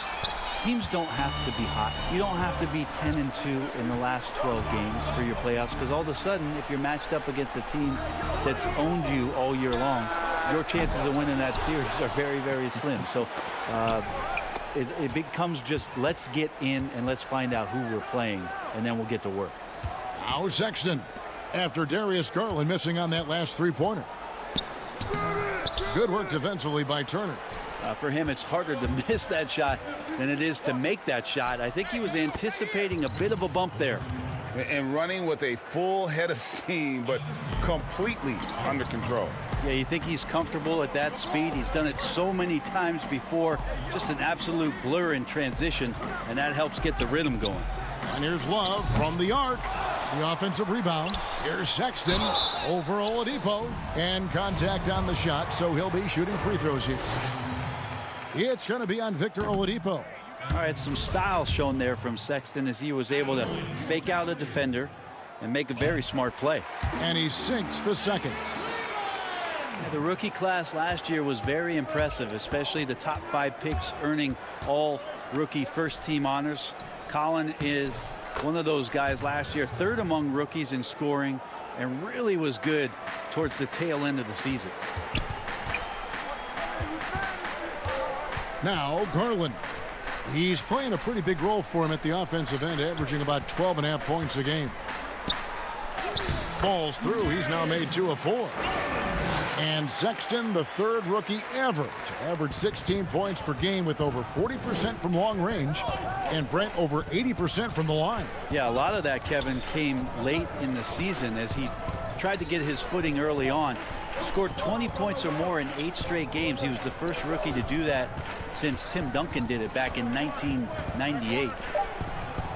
And Turner at the basket on the assist from Brogdon. Turner's got his 2nd bucket of the night. Pretty good awareness there from Malcolm Brogdon, capable of spotting the open teammate on that side of the ball. Garland kicks to Sexton. No good on the 3. The Pacers have gone 3 of 5 shooting the ball so far. Here's Holiday. Outside to Brogdon. Warren the pass to Oladipo. Back to Warren. Uses the glass to finish the layup. Oladipo playing a couple years at point guard in Orlando when he started his career, showing off his passing ability there. Here's Sexton. 2nd shot opportunity. It's tipped, and they get it back. Here's Love, and another shot. Persistence pays off as they finally hit a shot. And a nice job here early of establishing an inside presence. Outside Holiday. It's Brogdon on the wing. He's been quiet so far. Still no points in the game. And it's Love with the ball for Cleveland. Home court didn't seem to help any last time they met. We'll see if it makes a difference this time. Yeah, what we saw in that game and what you see around the league is a questionable dependency on the triple. Well, you have to be able to use the three-point line in some way. It's just such a weapon. And in that game, it was just not there for him. Cavaliers trailing. Garland with it, and 2 free throws coming up, unable to get that one to go with all the contact. And the Cavaliers this summer selecting point guard Darius Garland with the 5th overall pick. The second-year man, Colin Sexton, already on the roster. Greg, how do you see the fit between these two players? Well, I mean, both are 6'2". The questions will come at the defensive end of the floor. Offensively, both show great promise as shooters, very scoring-minded guards, reminiscent possibly of a Lillard-McCollum pairing for the Blazers, which could be a roadmap for the Cavs. Now here is Holiday. 8 points his last outing. Buries the long-range jumper. Several lead changes going on here in the early portion of this game. It reminds me of that cameo song, Back and Forth. Garland with it. He's covered by McConnell. Garland the pass to Windler. Garland kicks to Porter. Tried to answer back, but that 3 is off the mark. Indiana leading. There's the pass to McDermott. Here's McConnell, covered by Nance. Launches a 3. McDermott, he hangs in there and cashes in on the second chance points. Oh, smooth. Guys, very good job getting himself in close enough that he could just tip it back in. Well said. Those kind of plays in the offensive glass can tell the story sometimes, can't they? And for those of you just tuning in, the second quarter of action is where we're at right now. And taking a look at the Pacers' performance here, guys. What are your thoughts? Well, their effort on the defensive end has set the tone for this game. That defense has been infectious here as everybody stepping up aggressively on that end. On the court for the Pacers as our second quarter gets underway. They've got McDermott, and it's Bitadze in at the 5. Now, here's McConnell. He's still scoreless so far in this one. Pass to Bitadze. And down it goes. Dunked through off a wonderful assist. And he's an automatic finisher when he gets into that area. He is, and he picks the simple one-hand stuff to get the 2 points. Here is Nance. He's coming off a 16-point game against the Bulls in Chicago. Shoots over McDermott. Tries again. Thompson. The Pacers pull it in. Yeah, better than giving up the layup. You want to go in there and use the hard foul. They did it there. That's aggressive attitude defensively. And how about breaking out the Statue of Liberty on that dunk? A nice way to pad that lead a little more. You're right. Now, here's Garland. He's covered by McConnell. Controls the rebound and puts it back up and in. Well, that's what Tristan Thompson does best, just working the glass and working the D over. To the middle, there's Bitadze, and that one drops. Bitadze's got the lead up to 6 now for the Pacers. And they're forcing the ball inside, and it's working like a charm. Garland, the pass to Windler. They get the rebound, and there's Thompson putting it right back in. This is what makes Tristan so vital to his team. Great activity on the glass, and then the quick jam. Out to the right wing. Here's Sampson. Goes back up. Passes it to Holiday. Here's McDermott. And he sinks that one, hitting the back of the rim on the way in. McDermott's got 6. And they're passing the ball very crisply here. Here's Garland. 8 points for him. Holiday, the pass to McDermott. Back to Holiday. From deep. Gets a hand on it. Great positioning on the putback.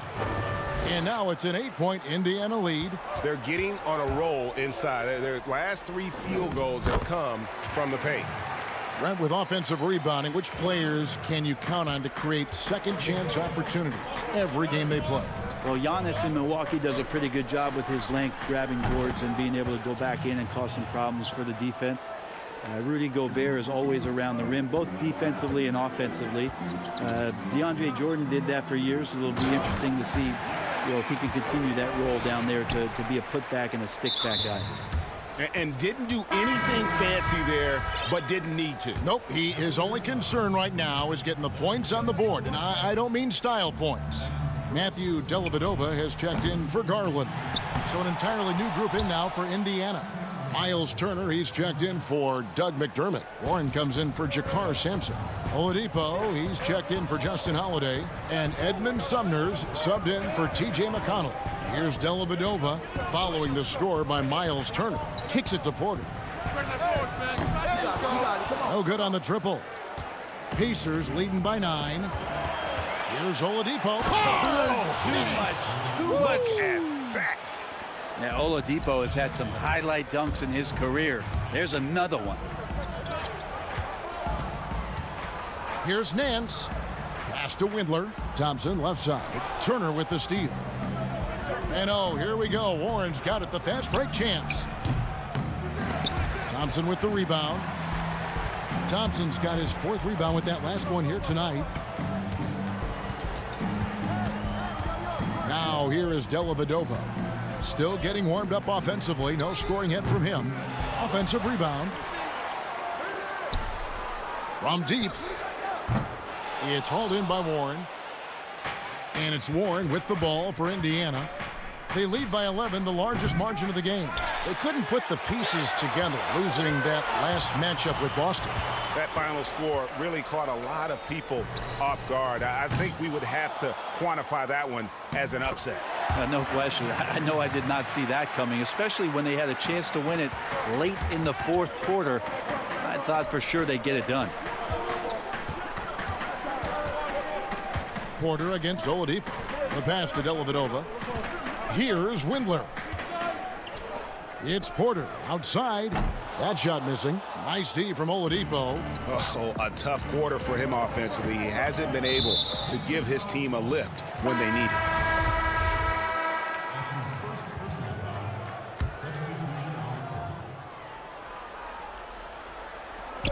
And the Pacers with possession here. Here's Turner. And once again off the mark by Indiana. And thank you, David. And we'll be back for the 3rd quarter of action following halftime. It's the 2K Sports Halftime Show. Hello. For the Pacers, the first quarter was pretty even. They did jump out to a lead in the opening period.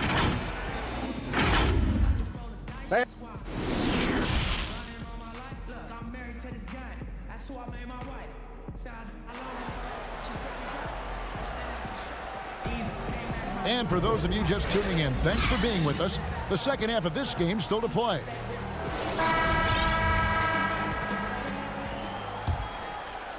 The Cavaliers trail by 9. Garland and Sexton man the backcourt. Ashman and Love are the forwards. And it's Drummond in at the center. And that's the group for John Beilein as we begin the second half.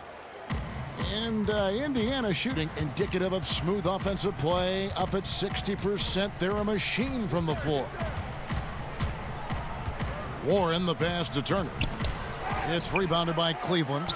They'll be off to Charlotte for a game against the Hornets. They hit the road with that, the first of a 5-game run. The Cavaliers shooting their 5th and 6th free throws of the game. And really, they haven't been able to differentiate themselves from the free throw line on the season at about 76%. He hits the second from the line. And here's Holiday. Still looking for his first bucket in this one. Pass to Warren.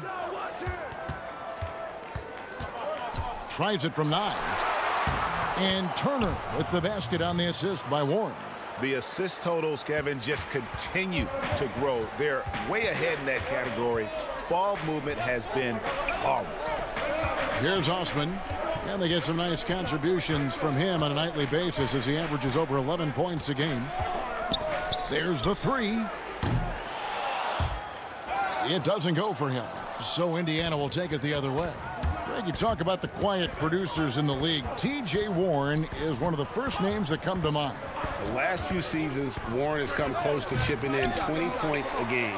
Doesn't do anything flashy, but he just hits his shots and piles up the points on a nightly basis. Well, Sexton getting ahead of steam. You could see he had his eyes on the rim and then the body to follow. Pacers leading by 8. Tipped away. The 10-footer. Here's Osman. Doesn't go that time. Nice D from Oladipo. The Pacers have gone 1 of 3 since starting the second half. Brogdon the pass to Turner. Oladipo outside. Drops it in from 11 feet. Oladipo's got 8 points. Shot selection paying off there. Patience by Oladipo, and then knocks it down from the perimeter. Garland dishes to Drummond. Fires for 3. Out that one. The Indiana lead has been cut down now to just 7 on the bucket from Garland. Pretty much not a player in the league is going to pass up a shot like that so much for the defense. Brogdon kicks to Oladipo. Back to Brogdon. 6 on the shot clock. Passes it to Oladipo. Shoots from the high post. And he overshot that one, missing. The D giving him that shot, and that's probably not a good idea, but I guess they knew what they were doing that time. Drummond working against Turner. Here's Sexton. But they recover it. Yeah, maybe a little luck, maybe a little bit of heart. Both of those at play here. He's getting every offensive rebound. Pursues the offensive glass with purpose. Drummond knows who he is, and boy, does he attack it. Some changes for Indiana. Jakar Sampson's checked in for Warren. Doug McDermott comes in for Victor Oladipo. And Justin Holiday subbed in for Aaron Holiday. Brogdon finds Turner. Now here is Holiday. And it's slammed in by Holiday. Not the kind of aggressive defense they need to cut into the lead. Yeah, you have to protect the rim, Greg, a little better. Good job to recognize the opportunity. That's just very solid offense. They continue to be outworked and outmuscled on the backboard. We've gone about 3.5 minutes into the third now. Misses with the tough leaning jump shot. And it's Drummond with the ball. He'll bring it up for Cleveland. Their defense has only allowed 6 points in the second half. Well, we've seen that movie a few times, haven't we? An easy bucket in the paint. Indiana leading by 3. Out of bounds, Indiana takes possession. Let's quickly take a look at the standings out east. The season nearly complete. You take a look at the Pacers. If the playoffs started today, they'd hold the number 5 seed. Of course, they're looking to build on that. And, of course, the Cavaliers. Not in the same realm right now in terms of their record. And seeing where the Cavaliers are, they're already looking to the offseason. And that's a shame. Their fans deserve a little bit more from this team. The body language right now kind of telling the story. Losing takes a huge toll on you, especially during an 82-game grind. You know what? Sometimes something good can come out of a bad possession. Sexton the pass to Drummond. 34 seconds left to play in the third. Tries to keep it alive. And there's another turnover by the Cavaliers. Larry Nance is checked in for the Cavaliers. And so here is Indiana. And they're off to Philadelphia after this game as they'll take on the 76ers. That'll be the second of this 2-game road trip. Here's McConnell. And the call on the shot that sends him to the line. And you know what? You allow a guy to get right to the rim like that. That's your only option. Good on both. Oh my gosh, I just got that. The Cavaliers trail by 7. And really the smart thing would be to hold for the last shot. Every second right now is valuable to you. That should be their strategy. Porter kicks to Sexton.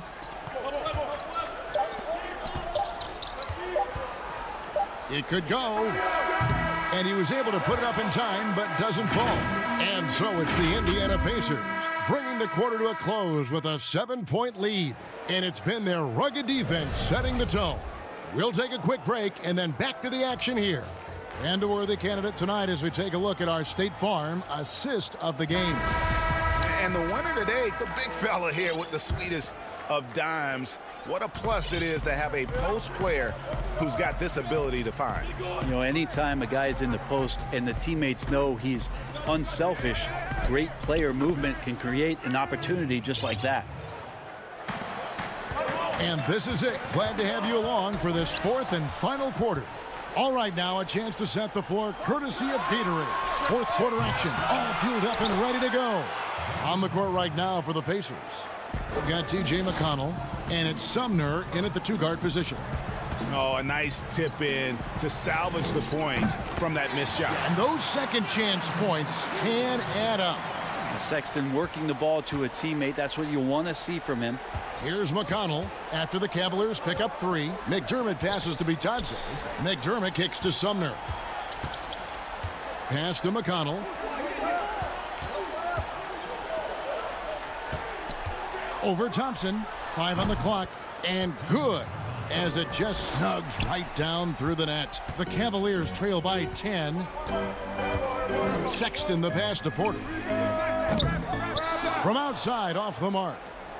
For Indiana, they've gone 3 of 4 in field goal attempts since getting things started here in the fourth. And Sumner gets it to go. Sumner's got the lead up to 12 now for Indiana. Each year, so many coaching changes. Brent, do you feel they generally get too much blame when things go wrong?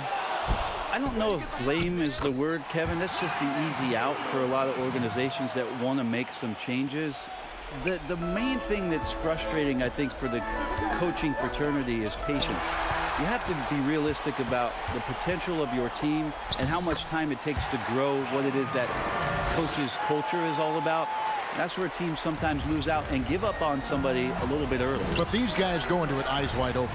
Oh, there's no question about it. And really good coaches in the NBA know that it might not last all that long. So they're going to be who they are. That's who you want to hire. Hire a coach who knows exactly who he is, both coming in the door and walking away. And Indiana making a change here.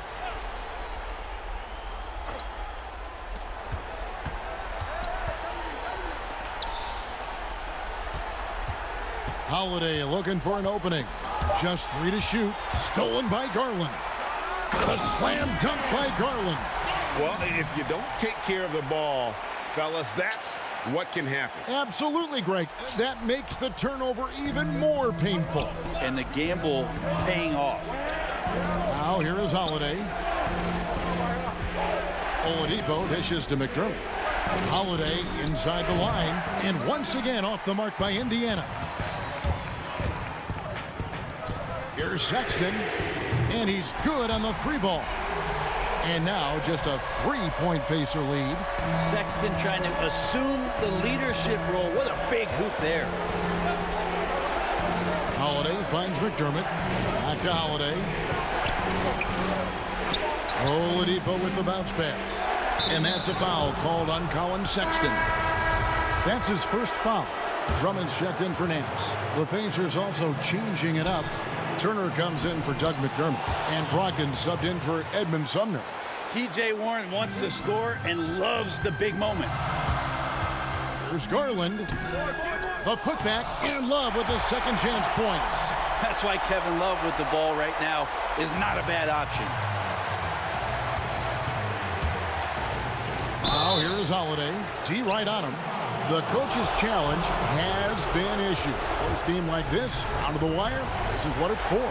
And this is the time now where the officials can review in closer detail what constituted the original personal foul. Getting a different angle can sometimes make it a lot easier to determine.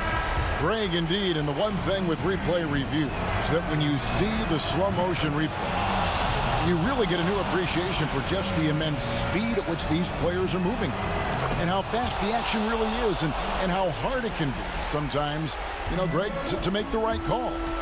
And so the word is in. They've decided that the call stands as it was made on the floor. And, you know, even if a coach still feels this wasn't the right call, you got to acknowledge the effort being put in to reviewing it. The double checking, and the game continues on. All right, let's catch up with our sideline reporter, David Aldridge. Hey, Kevin, during the last break, I got a chance to hear what John Beilein told his team. He said, guys, we don't want to play hero ball. We don't want to take threes that aren't there. There are better options when you run the... And so the coach's challenge here comes into play. The coach protesting the personal foul call. And I think when it comes to some of the more difficult calls to make, personal fouls can be tough. The action is so fast that it's really tough to catch everything in real time. The wonders of technology, Greg. We've seen replay reviews so effectively, and involving the coaches by being able now to challenge like this is something a lot of people have been hoping for. And so the word is in. They've decided that the call stands as it was made on the floor. And, you know, even if a coach still feels this wasn't the right call, you got to acknowledge the effort being put in to reviewing it. The double checking, and the game continues on. And not sure they've got enough time to save themselves. Looking unlikely right here. That time ticking away. So the first one drops, and that brings them within 5. So he gets them both. Nice work there. This is a point in the game where if you get a chance to close the gap, you've got to make the most of it. And stolen by Drummond. There's 48 seconds left in the fourth. Here's Sexton.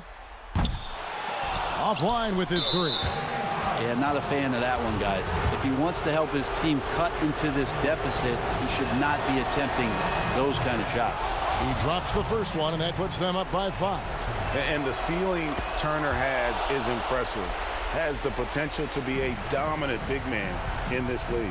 Some padding here on the free throw line. Some good work. And that's a nice job on the offensive glass there. That'll let them work the clock even more. Sinks the three-pointer. Not the biggest fan of that shot, but he had the space to get it off, so why not?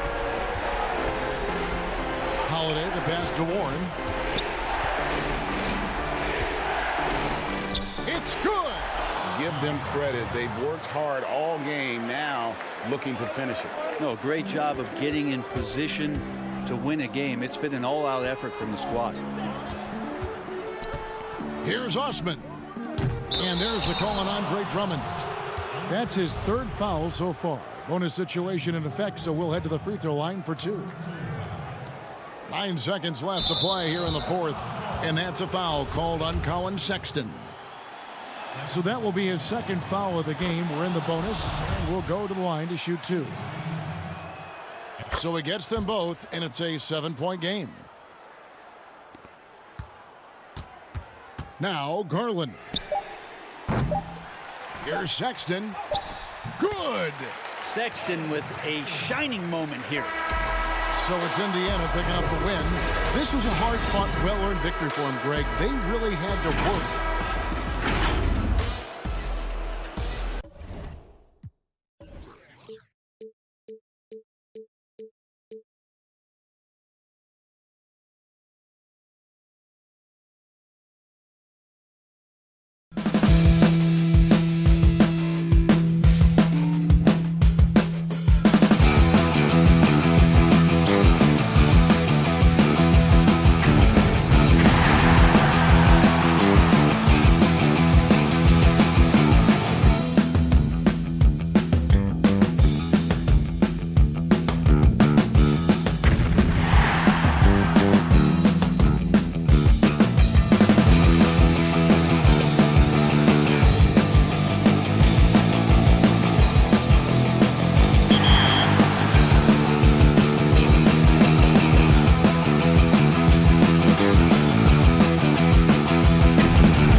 The NBA 2K21 demo is out now, and in this episode, we're jumping right in.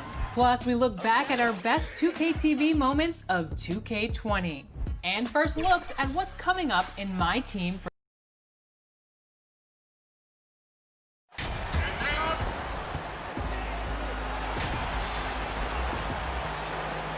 Now we have a moment to look at how the blocks have been stacking up over the past several months for Drummond. We're just not seeing that same fierceness out of him defensively these last few months. He's lost a little bit of that intimidation factor. He's not blocking as many shots, and he's not making the same impact on that end of the floor. And a look at the starters for the Cavaliers. Ashman and Love are the forwards. Garland and Sexton man the backcourt. And it's Drummond in at the 5 down low. And for Orlando, at the 4 and the 5, we have Gordon and Vucevic. Augustine and Fournier are the backcourt tandem. And it's Ennis in at the small forward position. Here's Drummond. And there's the pass to Osman. No good with the triple. Ennis taking his time here. And the 3 ball is good. We're looking forward to the center matchup tonight, Doris. What do you expect to see from these guys inside? Well, I think there's a requisite physicality in there, certainly. At the same time, there are greater demands on big men, Kevin, than we have ever seen before. Yes, they have to be rim protectors. Yes, they have to control the paint. But now those bigs are asked to defend in space, to guard on the perimeter. Kevin, you know this. That's a tall task. Just one made field goal in 5 tries. Not a good start. Pass to Gordon. He kicks it to Augustine. Now here's Vucevic. He's tightly guarded. Shot clock at 5. Augustine passes to Vucevic. That's in. Augustine with the assist. Vucevic has got his second basket. And beginning to take charge of this game. This could be a crucial point. Well, working hard, building out a small lead, but you can't afford any kind of letdown here. And you know what, call it great defense or poor offense. Either way, they're limiting their scoring. The feed now to Fournier. And he makes good on the layup. Every time they get scored on during this run, it's come from inside the paint. To stop the run. That's in for the first basket of the game after 3 attempts. And that's exactly what he's looking for, draining the triple. Passes to Ennis. Back to Vucevic. Left side, Gordon. Vucevic against Drummond. Yep, that one goes. And that's now 6 points for Vucevic. Well, such a polished scorer. Vucevic doesn't mind absorbing hits. He will power through it. Right now trying to get into a rhythm, but so far this quarter, boy, he is struggling to make anything go down. Terrence Ross is checked in for Ennis. Porter's checked in for Cleveland. Well, not an easy act to follow if you're Cedi Osman, right? You are taking over for LeBron James, one of the greats in the game, but I love his confidence. And a little over 2.5 minutes gone here in the first. Here's Garland. Here's Thompson. It's another look. Hits the layup after the sweet pump fake to freeze the D. Well, that's a prime example of why Tristan Thompson is considered one of the best offensive rebounders in the game right now. And the 31st pick back in 2015, Osman, a do-it-all energy type of player, Doris. Yeah, he was one of LeBron's favorite teammates when he led the Cavs. They trained together all summer. No better role model for Cedi than perhaps the best player in NBA history. And that one, good. Vucevic has got 8. The ball movement on this run has been fantastic and is a big part of why they've been able to get these good looks. Well, shot's good from Nance. Boy, if you let Larry Nance Jr. carve out that kind of space, turn the lights out. And then slams it in. Well, not exactly one of those big, burly power forwards, right? He depends on his leaping ability more than those guys, and it serves him just fine, Kev. Now here's Gordon. His last outing, he had 8 points. So Orlando going with an almost entirely new group here. Mohamed Bamba, he's checked in for Vucevic. Kem Birch comes in for Gordon. Markelle Fultz is checked in for Evan Fournier. And Michael Carter-Williams subbed in for Augustine. And 10 of their last 12 coming off assists. Now, here's Garland. Carter-Williams covering. They get it again. Thompson. Got him with the pump fake, but couldn't finish. And so it's Carter-Williams. He'll bring up the ball for the Orlando Magic. 6-point game. Good on the three-point shot. This is as good as it gets for a first quarter in terms of shooting the basketball. Outside Porter. Tried to come right back with the three of his own, but it's no good. And then slams it in. Well, aggressive move, strong finish. This guy can play. I love Larry Nance's approach. The Cavaliers shooting their first free throw attempt on the night. And on the season, you know, they're hitting about 76%, which is a decent rate. Pass to Ross. 5-second differential between the shot clock and the game clock. Birch kicks to Bamba. Back to Birch. Fultz looking around. There's the dish to Carter-Williams. Just 4 to shoot. The 11-footer kept alive. Fultz, no good. Boy, in that close, he's almost automatic. Boy, that's pretty good defense. Wow. And so it's the Orlando Magic with their lead standing at 6 points here at the end of the quarter. They're shooting the ball so well in this one. A great performance from the field. Right back after this break. Welcome back to Noche Latina, celebrating the Latin culture and their love for the game of basketball. It just keeps growing. And when you consider how the Magic are doing, what do you think? Just a terrific first quarter, sparked really by their unselfishness. I'll tell you, that willingness to make the extra pass, that is what creates good looks. It also forces the defense to scramble. On the floor for Cleveland, getting going here in the second. Nance and Thompson are up front. Then it's Porter. Then there's Sexton. And it's Windler in at the 2. Fultz with the ball. Now guarded by Porter. Ross passes to Birch. Good ball movement here by the Magic. Back to Bamba. Inside. The shot by Birch, no good. The Cavaliers trail by 8. And the Magic, one of those franchises that's still looking for its first title. And Greg, they've been to the NBA Finals twice, but boy, did they run up against two of the all-time great individual closers in history.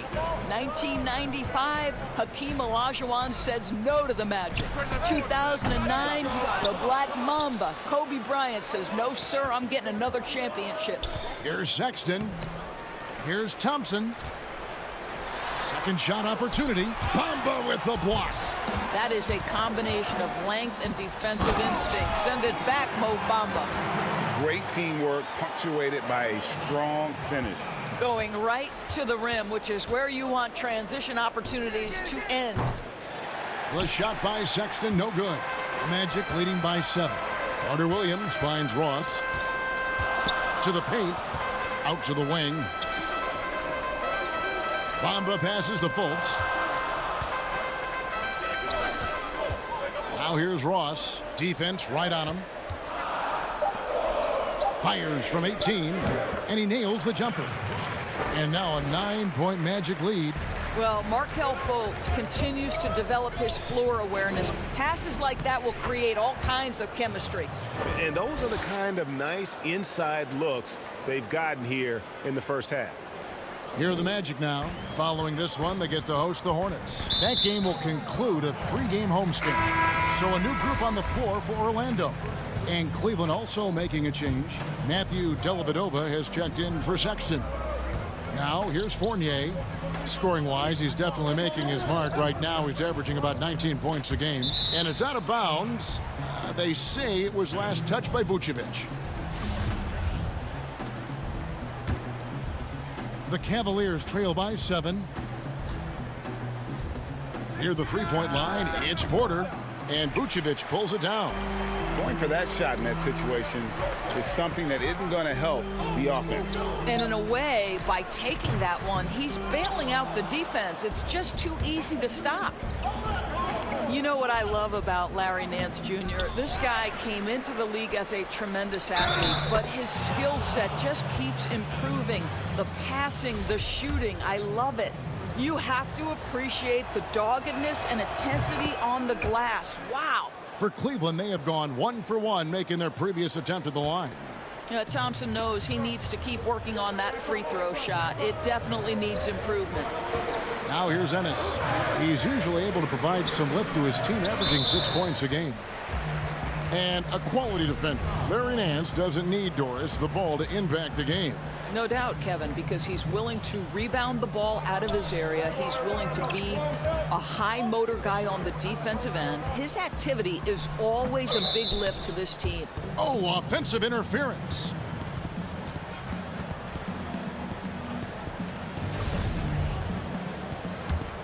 The Cavaliers trail by 4. Down low. And it's blocked by Gordon. Boy, the vertical that Aaron Gordon has helps him on the defensive end. Twice on the pipes with that block. Just under 3.5 minutes played here in the second quarter. Fournier finds Vucevic. Back to Fournier for 3. Score the basket, his second of 2 attempts. Well, you love the shooter's mentality that Evan Fournier possesses, thinking of pulling up before he even makes the catch. Near the three-point line, it's Porter, once again off the mark by Cleveland. Oh, man, still a goose egg for him in the scoring column. Fournier passes to Augustine. It's Fournier on the wing. Kicks to Augustine. 5 to shoot. Three-pointer. Offensive rebound. And it's put back in by Vucevic. And it's a 9-point Magic lead. As the game has gone along, they've gotten more and more aggressive on the backcourt. There's Porter with the 3. It's hauled in by Gordon. Gordon's got 4 rebounds in this game. The pass to Augustine. Ennis in the corner. The 3. Augustine, no luck. And you can tell right there, the defense is totally fine with him shooting that. That's not his game. Over to the left wing. Windler, the pass to Nance. Got a piece of it. Cleveland moving the ball around. And Nance slams it in. And that's Nance Jr.'s go-to move. This guy doesn't mess around when he gets that kind of position. Magic leading by 7. Pass to Vucevic. Outside Fournier. Now here is Augustine. It's his first trip to the line. The free throw drops for Augustine. And quietly, DJ Augustine has become one of the game's better three-point shooters. This is an established player who finds ways to continue to be productive, guys. You want to contest this guy's shot, but you absolutely don't want to send him to the line. He will make you pay. And so thanks so much, David, and we'll step away briefly, but get you right back out here for the 2K Sports Halftime Show. Hello again. A tremendous start for Nikola Vucevic. He had 10 points, 4 rebounds.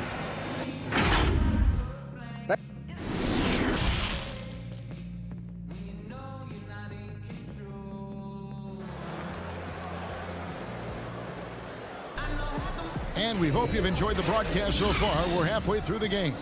You know, Vucevic, guys, has been exceptional. Man, he's been running wild on him through that first half. Absolute dynamite on offense. Boy, he has been shouldering the load. Aggressive, skilled, talented, and thus far, unstoppable. Our second half of basketball, and presented by Gatorade. Let's see who's all fueled up and on the floor to start the third. And so, in the game for the Magic, Augustine and Fournier are the backcourt tandem. At the 4 and the 5, we have Gordon and Vucevic. And it's Ennis in at the 3, the small forward. Obviously, times have been quite tough lately, but you have to think back to Cleveland's first and only title in 2016. LeBron's second season back in the city, and boy, did he deliver on his promise. And that one is good. Garland's got his first bucket in this one. Well, we've seen that movie a few times, haven't we? An easy bucket in the paint. And there's the call on Jetty Osman. That'll be his second foul of the game. Fournier passes to Vucevic to the left side wing. To the inside. Outside Fournier. Out of bounds. Cleveland takes possession. And that was an incredible year back in 2016. Of course, Draymond Green in that series suspended for Game 5. Doris changing the momentum. Amazing to think, Kevin, how quickly things can shift and change in the NBA. Credit the Cavaliers. They made the bigger shots, and they had the best player on the floor in LeBron James. That was a season to remember. Terrence Ross is checked in for James Ennis. Augustine finds Gordon. Here's Vucevic to the middle. Here's Fournier. Over Sexton. Nails the baby hook. And that's now 7 points for Evan Fournier. I'd like to see more of this from Evan Fournier. He's proven he has the size and touch to score inside. Count it, and the Orlando lead has been cut down to 6 in the bucket from Sexton. Inside, here's Gordon. And it's sent back by Drummond. A high motor keeps Drummond engaged defensively. He doesn't want to let any shots go in. Garland dishes to Sexton. A 3-ball. Rebound by the Magic. A slight advantage for them in the rebound department, but that oftentimes is all it takes. And Fournier kicks to Augustine. To the left wing. Here's Vucevic. Finds himself wide open and drills it. Vucevic has got 12 points in the game. Doris, so interesting to watch 7-footers who almost never shot 3-pointers make that now a featured part of their game. Give some credit to the coaches who recognized the game was being revolutionized and that three-point shooting, regardless of position, would become integral to success. So a guy like Marc Gasol, who actually fought the idea of taking threes, Brook Lopez, Nikola Vucevic, all of them have become more integral to team success and more capable NBA players because they can shoot the basketball. It's beautiful. It is. Evolving and adapting at that size has been something to watch. And there's the whistle on the shot. And here we go. Coach's challenge happening right now. This one in regards to the personal foul, seeing if that was the right call. And I think when it comes to some of the more difficult calls to make, personal fouls can be tough. The action is so fast that it's really tough to catch everything in real time. The wonders of technology, Greg. We've seen replay reviews so effectively, and involving the coaches by being able now to challenge like this is something a lot of people have been hoping for. And so the word is in. They've decided that the call stands as it was made on the floor. And, you know, even if a coach still feels this wasn't the right call, you got to acknowledge the effort being put in to reviewing it. Double checking, and the game continues on. They get it again. Tries again. Good on that shot. And with that, the Magic lead is cut down now to just 6 in the basket from Drummond. Pursues the offensive glass with purpose. Drummond knows who he is, and boy, does he attack it. Birch from 13 feet. It goes down. They seem to concede that shot, and his response is, thank you very much. There's Porter with the 3. Offensive rebound. Passes it to Osman, and Cleveland turns it over again. And now a chance to take a look at some numbers for Sexton. And guys, how about the surge of offense he's experiencing right now? These last 5 games, he's been a machine at the offensive end. A different scorer than he had been earlier in the season. We'll find out if he can keep it going here tonight. Now, here's Garland, following the miss by Mohamed Bamba. Here's Porter. Draws contact on the shot, and now a 3-point play chance as he'll head to the line. A little artistry in the painted area, converting against the size. Some guys just relish the challenge. Find a way, and he does. Orlando leading by 5. Pass to Ross. Lets the 3 fly. Outside Fournier. He's gone 2 for 2 at the line so far. And that 82% free throw percentage this season must have him feeling pretty good about himself at the line. He's off on the first. I think what we're seeing from Evan Fournier is this guy is a terrific young player who's willing to do a little bit of everything. And he's good on the second. There's 45 seconds left to play in the third. So the wing on the left shoots the three. And Bamba pulls it down. Bamba's got his fourth rebound with that last one here tonight. 7-footers typically challenged as far as mobility. But Doris, you look at Mo Bamba, he appears to be very fluid. Well, he's listed at 7 feet. He's actually 7'1" in shoes. And despite that height, Kevin, as you mentioned, Mo Bamba is a very fluid athlete. He's got exceptional speed, tremendous upside for Bamba. Selected 9th overall in the 2012 draft, Drummond's carved out a nice NBA career for himself. And both free throws good for Drummond. We've got 33 seconds left in the third quarter. Over to the left wing. Nice shot there by Bamba. Bamba's got 6. I'll tell you, the touch, the confidence. Mo Bamba may be young, but this guy is a gifted scorer with an impressive arsenal. Now, here's Garland. He's playing a pretty big role for him at the offensive end, averaging about 12.5 points a game. Three-pointer. And it's Osman missing. For 3, Fournier. And the last second attempt doesn't fall. And so it's Orlando in the driver's seat, up 8 points at the end of the quarter. Their defense has been active and effective. Don't go anywhere. We'll be right back. Fourth quarter of action is upon us. Thanks, as always, for joining us.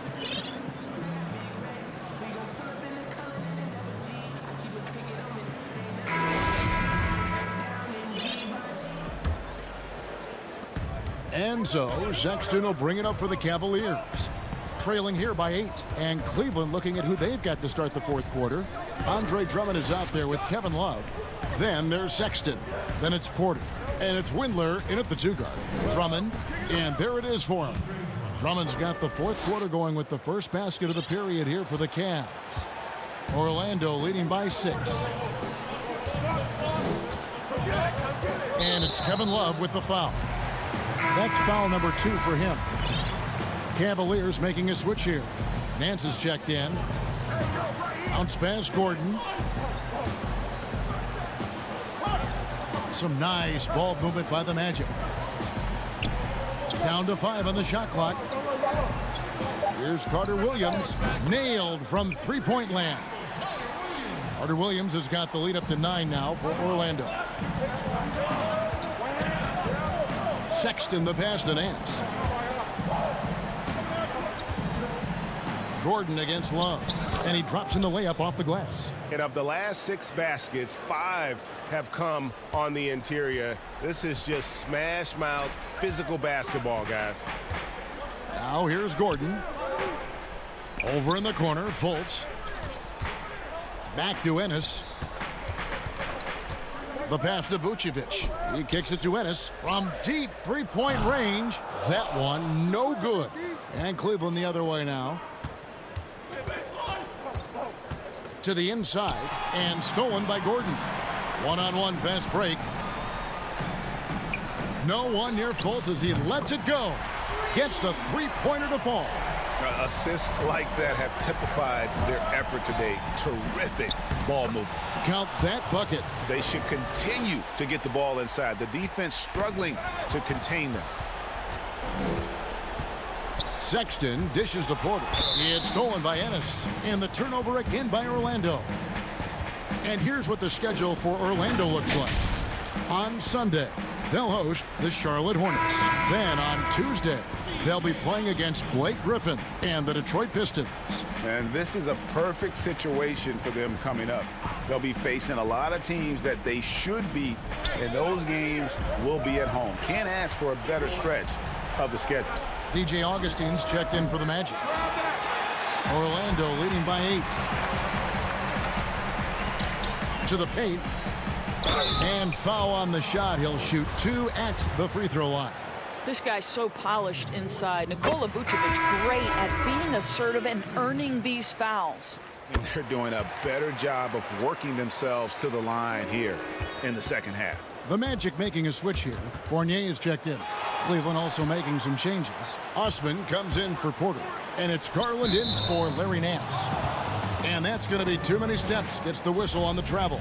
In the second half, they haven't taken care of the basketball. Simply put, more turnovers now that could hurt them later. Lets it go with a 3. Orlando grabs the miss. Vucevic has got 6 rebounds here tonight. The Magic making a switch here. Bamba's checked in. Now here's Ennis, guarded closely. Fournier passes to Gordon, and he uses the glass on the layup. As you and I were just talking about this, as more and more players are going public with their trade requests, do you think that's had a negative impact on the game? Well, Kevin, I certainly think it makes long-term planning for NBA franchises a lot more difficult because contractually we are not seeing them hold true to the particular organization they may have signed that contract with. The reality is this in today's NBA. You've got to be nimble as an organization, and you have got to be attractive to them. And I mean that with great ownership, great leadership, and who are the players currently in your system. You have got to be incredibly nimble to be successful in today's NBA. I think you're right on. Now, here's Fournier. Three-pointer Augustine. It's Drummond with the rebound. Look at the clock, a little under 3.5 minutes gone here in the fourth. Augustine with the steal. Down low. And it's Gordon. That time on the assist from Bamba. That's now 8 points for Aaron Gordon. How about the touch and the under-control nature of what Aaron Gordon is doing close to the cup? That's nice. Here's Drummond, a second chance effort. Bamba with the block. Here's Sexton. Shot clock. He says for the Cavaliers. And so it's Augustine who will bring it up for Orlando. So far in the fourth quarter, they've allowed just 6 points and stolen by Sexton. And there's no doubt about this one. Playing with a lot of confidence tonight. It's a statement victory for Orlando. Tonight, they did a great job of getting everyone involved. They had the good passing, and that led to some open shots. Solid play, definitely, Kevin. And so taking a look at their season record, this will be win number 31 on the year. And one of the key components to this victory, if not the biggest, was the incredible performance for Evan Fournier. What a selfless effort tonight. He's done such a great job finding guys in their appropriate spots. Fires from deep. And it's Osman missing. You've got to find a way to get yourself going in some other way because hoisting from 3 is not the answer. And the dunk by Bamba. Making every effort to put this game on ice. Well, just terrific teamwork, GA. Each guy doing his part. You love what you're seeing from them tonight. Love. Second chance shot. Here's Drummond. And it's blocked by Gordon. And there's the call on Andre Drummond. That's his 4th foul of the contest.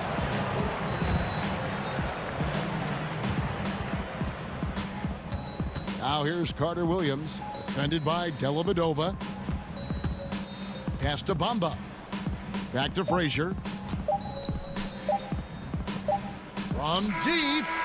And the miss. And so it's Orlando taking this one by a big margin. And the outcome of this, thank you, David. Great interview once again. And that'll do it.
Welcome to this special edition of 2K TV. The wait is almost over. We are just days away from 2K Day and the launch of NBA 2K21.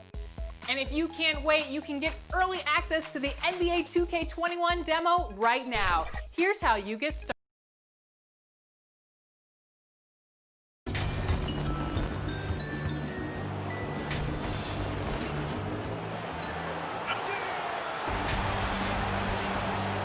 And let's... Well, tremendous athleticism. Thanks, DA. And a quick look here at some of the numbers for Brogdon. And he's not passing the ball as well this month. If you look at his numbers from earlier in the season, he's not seeing the court as well. It may be a little too focused on creating his own shot than orchestrating for the guys around it. Now the starting group for Orlando. At the 4 and the 5, we have Gordon and Vucevic. Augustine and Fournier are the backcourt tandem. And it's Ennis in at the 3. And for Indiana, Warren and Turner at the 4 and 5. Then there's Malcolm Brogdon. Then there's Victor Oladipo.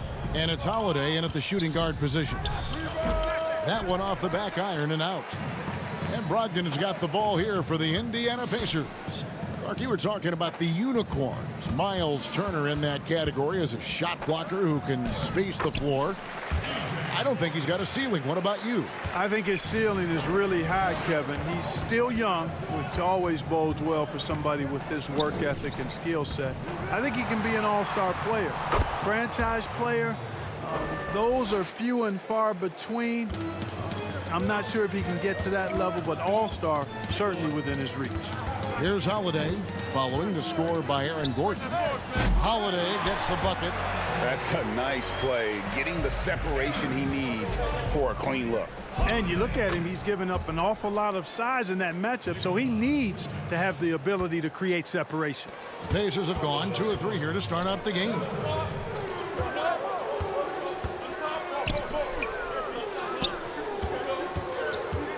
Brogdon against Augustine. The shot by Brogdon wide open. And Warren able to finish. Warren's got his second bucket of the game to go.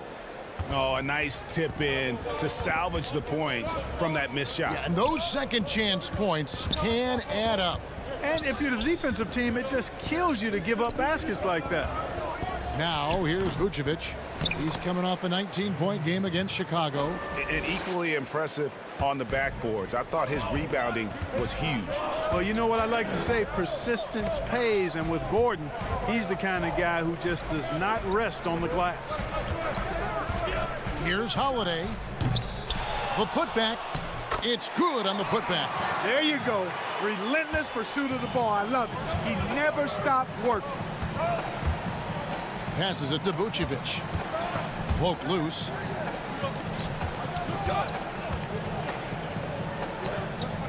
Some nice ball movement by the Magic. Outside Fournier. Shot clock at 5. Right side Gordon. It's rebounded by Indiana. They couldn't put the pieces together, losing that last matchup with Boston. Yeah, but what a tremendous effort, Kevin. I thought they were coming all the way back. Such a terrific fourth quarter of basketball, but they just could not get over the hump. Augustine dishes to Vucevic. Turner comes with the double team. Oladipo right side. Up again. He hangs in there and cashes in on the second chance points. Great job of crashing the offensive glass. He stayed with it. That's hard-nosed, tough basketball. Gordon kicks to Ennis. Back to Gordon. Pass to Vucevic. Shoots over Turner. They get the rebound. The defense ready for him on that possession. They had to be because he is so strong in the paint. Holiday with the 3. Augustine grabs the board. The Magic trail by 8. You know, what a great job Nate McMillan has done since taking over as head coach, leading Indiana to 3 straight postseasons, and the style of play with which the team has played with, a credit to him and his staff. And didn't do anything fancy there, but didn't need to. Nope, his only concern right now is getting the points on the board, and I don't mean style points. Hey, I thought there was some style there, guys. What are you guys looking at? I mean, it was still a pretty sweet, flavorful one-hand flush. Snatched up. And that's out of bounds. Indiana will retain possession. So Orlando going with an almost entirely new group here. Mohamed Bamba, he's checked in for Vucevic. Kem Birch comes in for James Ennis. Terrence Ross is checked in for Evan Fournier. And it's Fulton for Augustine. Already, they piled up 8 second chance points. Feasting on those backboards. I love that physicality. Here's Birch. He's covered by McConnell. Here's Bamba. Nails the baby hook. Really nice job moving the ball around that time, picking apart that defense. And Holiday kicks to McConnell. To the left side wing. Back to McDermott. Takes a three. Drills the three-pointer.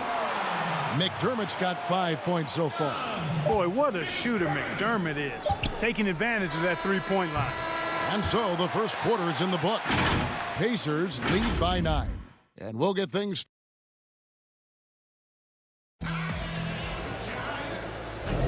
And glad to have you with us, folks. Second quarter of basketball. This game has not exactly been neck and neck, but plenty of time left in this one. And let's quickly break down the game, guys, we have seen from Indiana. What do you think? Well, when you control the glass, you control the second chance opportunities on both ends. And, you know, their rebounding advantage has been glaring, simply outworking them on the boards for that entire first quarter. They've got McDermott, and it's McConnell in at the guard position. That's the 5 to begin the second quarter for the Pacers. Bamba passes to Birch. No good that time. So the Pacers will take it the other way.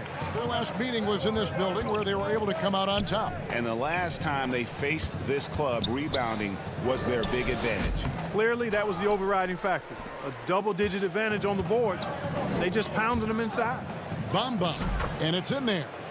Mark, we're seeing more and more young coaches in the NBA. You think this is a trend? Is it completely circumstantial? What's your view on it?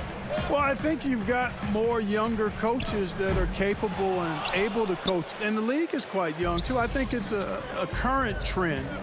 But we've seen that before in decades past when it seems the wave of coaches are younger. I think it's more or less kind of the cycle of life that we see across a lot of different industries. Up top, Fultz. He's been patient so far. Nothing on the scoreboard yet. Birch kicks to Bamba. Goes up and lays it nice and easy. They are just killing them on the interior. Yeah, you can't say that with enough emphasis. I mean, the defenders are just not being aggressive enough down low. You got to play with some physicality in the paint. The shot by Carter Williams, nobody around. A quick shot there, and it's off target. And it's McConnell with the ball. He'll bring it up for Indiana. In the second quarter, held scoreless. Inside. Here's McDermott. Now the pass to Bitadze. Shoots over Bamba. Here's McDermott. Here's Bitadze on the money from 12 feet away. Bitadze's got his first basket. Another rebound hauled in. They're hitting the glass with a lot of passion. Guys, that's been the key to their lead. I mean, simply put, the effort they've displayed on the glass has been the difference. And wait to finish and cut into that lead a little bit. Yeah, but look at the basket, guys, still shaking. Well, I tell you what, he loaded up as much power as he could behind that two-hander. Yes, that goes in. McDermott's got his third basket of the night. McDermott does a solid job scoring close to the basket at 6'8". His size allows him to capitalize from there. Carter Williams, the pass to Birch. Here we go with Holiday running it up the court. McDermott for three. Drains it from beyond the arc. And now a 10-point Pacer lead. An accurate shooter off the pass, McDermott feels comfortable firing as soon as he catches it. And a finalist for Coach of the Year in 2019, Nate McMillan passing 600 wins last season. Well, you think about that. That's an impressive milestone for an outstanding coach in Nate McMillan. He moved into the top 25 all-time in wins He's had 2 other stops as a head coach, Portland and Seattle, and I think he's doing some of his best work with the Pacers. Not really his best quarter as far as scoring. Let's see if he can eventually get back on track.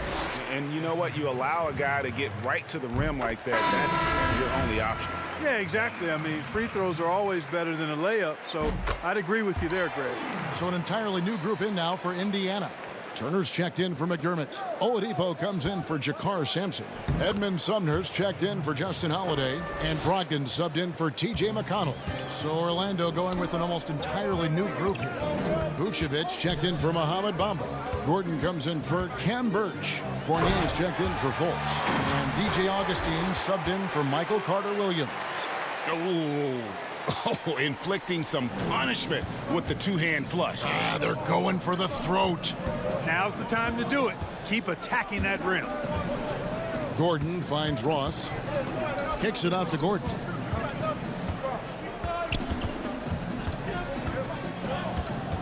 Shoots from the baseline, and Orlando again with the bucket. Boy, I like seeing Gordon work on that jump shot of his. He's going to need to knock it down consistently at his position to be one of the best in the league. Pass to Bitadze. Here's Sumner, defended by Gordon. Oh, and that one, no question, powered it down. Oh, he just punches that one down with a fury. And he rubs it in a little deeper with the hanging finish. Guys, they're not backing off at all, are they? Just 2 seconds between shot clock and game clock. No good on the shot, a bit long that time.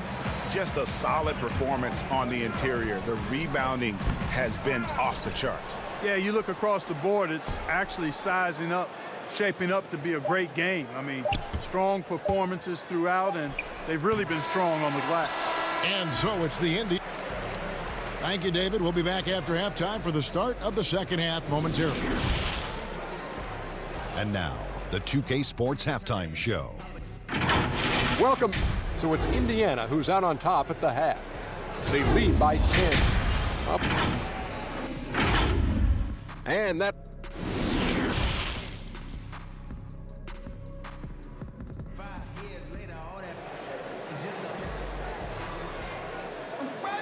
And happy you could join us. We've got 2 quarters left to go in regulation. Really an incredible game from Doug McDermott. You just love the patience in that first half. Waited until he got the look he wanted. Well, you know what, guys? It was all about efficient offense, not rushing things, taking your time, finding the best shot on every possession. And so in the game for the Magic, Augustine and Fournier are the backcourt tandem. At the 4 and the 5, we have Gordon and Vucevic. And it's Ennis in at the 3 slot. Gordon. It's good. The assist that time from Ennis. 10 points for Aaron Gordon. The inside is where Gordon is really most comfortable and effective. Very few defenders can get to a shot given how high he gets up on it. And Brogdon, here we go. Shots good by Turner. They're finding lanes to the hoop now with consistency. 5 buckets in a row from the paint. And on the flip side, Greg, the defenders have to show more fight on the interior. They've got to offer more resistance here. And out of bounds as the Pacers gain possession. And a chance here to see the numbers for Brogdon. This past month, he's really set himself apart. He's averaging 15 points a game, 7 assists, and 5 rebounds. And his playmaking really stands out, making his teammates better offensively with his terrific passing. Yeah, he's outstanding at controlling the tempo. I mean, keeps the ball moving and, of course, finds the open man. Just rubbing it in their faces with that dunk. He is never going to take his foot off the pedal. And that's terribly demoralizing for a defense, guys. I mean, they know he's going to keep coming and coming and coming, and that they may not have an answer for it. Well, they say the post-up big man is dead and gone in the NBA, but don't tell that to Nikola Vucevic. An offensive focal point, and he does some of his best work on that low block. The 8-footer, and he banks in the layup. Vucevic has got 6. Nice pass there to set that basket up. Holiday against Fournier. 17-foot shot on the way. The shot by Turner, no good. And you look at the footwork of Vucevic inside, his moves and counter moves, terrific. Shades of Kevin McHale. And that's something he's continued to develop in the pros, a response to defenders who often surpass him athletically. Doug McDermott, he's checked in for the Pacers. Justin Holiday comes in for Malcolm Brogdon. So Orlando going with an almost entirely new group here. Mohamed Bamba, he's checked in for Vucevic. Kem Birch comes in for Gordon. Markelle Fultz has checked in for Evan Fournier. And it's Carter Williams in for Augustine. And they've got to talk to each other on D there. Miscommunication, and now he's able to make them pay. And now the first timeout called here for the Magic. Clark, there are a lot of great playmakers in this NBA that sometimes we don't talk about or under the radar. Yeah, there are. Again, there's so many outstanding players in a league of 30 teams, but you know, Drew Holiday has been outstanding as a big playmaking guard, as good scoring the ball as he is playmaking. Draymond Green, not a guard, but makes decisions and passes the ball like a high-level guard and is extremely valuable in that Warriors attack. Those two guys are a little bit undervalued for their ability to make their teammates better. Good point. McDermott for three, and again it's the Pacers from deep. Yeah, there's 6 points on consecutive three balls. They're finding holes now in the D. Here's Bamba. Pacers with the rebound. Turner's got his 8th rebound here tonight. The edge on the glass is the difference. It's allowed them to build this lead. And really a reflection of their superior effort level to this point. It seems to me they've gone after this win a little bit more. Passes it to Fultz. Good ball movement here by the Magic. Here's Bamba. Ross on the wing. Back to Bamba. Ball's knocked loose, and the ball travels out of bounds. It was last touched by Bamba. Let's bring up the 2K leaderboard and see who's led the league in blocks in the second half of the season. Number 1, Miles Turner. He's been protecting the rim as well as anybody in the league during that stretch. I mean, he is not making it easy to take the ball inside. McConnell kicks to Holiday. Pass to Warren. 2 free throws coming up, and they call the shooting foul. The Pacers have had 2 chances at the line already, making them both. And typically a strength of theirs, 79% on the season. And guys, that's really an upgrade over how they shot last season. Not a huge upgrade, but an upgrade nonetheless. And there's Fultz on the assist from Ross. Ross has got his 4th assist with that last one here tonight. Holiday left side. Here's Warren, and it comes off the front of the rim. You can't look at the result of that shot. They'll take that whenever they get it. Well, you know, I hear you. That's a good look, but when you're that wide open, I think you got to knock it down. Here's Ennis, and the layup's good off the glass. Ross has earned his reputation as a team-first guy. Excellent at distributing the ball. Right side Holiday. Here's McConnell. Off target from 3-point range. The Magic trail by 14. Here's Bamba, and he floats in for the easy 2. Credit the assist on that one. And they've had assists now on their last 3 baskets. The wide open look here for Holiday, and the Pacers can't get it to go. Gets it off, and that would have counted, but his shot was off the mark this time.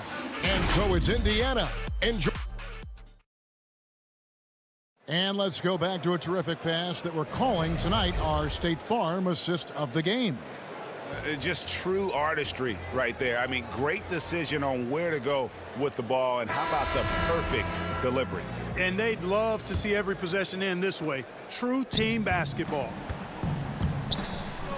And as we head into the 4th, we'll see if there's a comeback in the works or if it's more of the same from the first 3 quarters.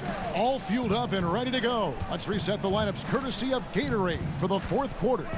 On the court for Indiana, we've got Brogdon, and it's Oladipo in at the small forward. And Fournier has been an absolutely lights-out long-distance shooter every season he's been in the league. And there's the call on Malcolm Brogdon. That's foul number 2 for him.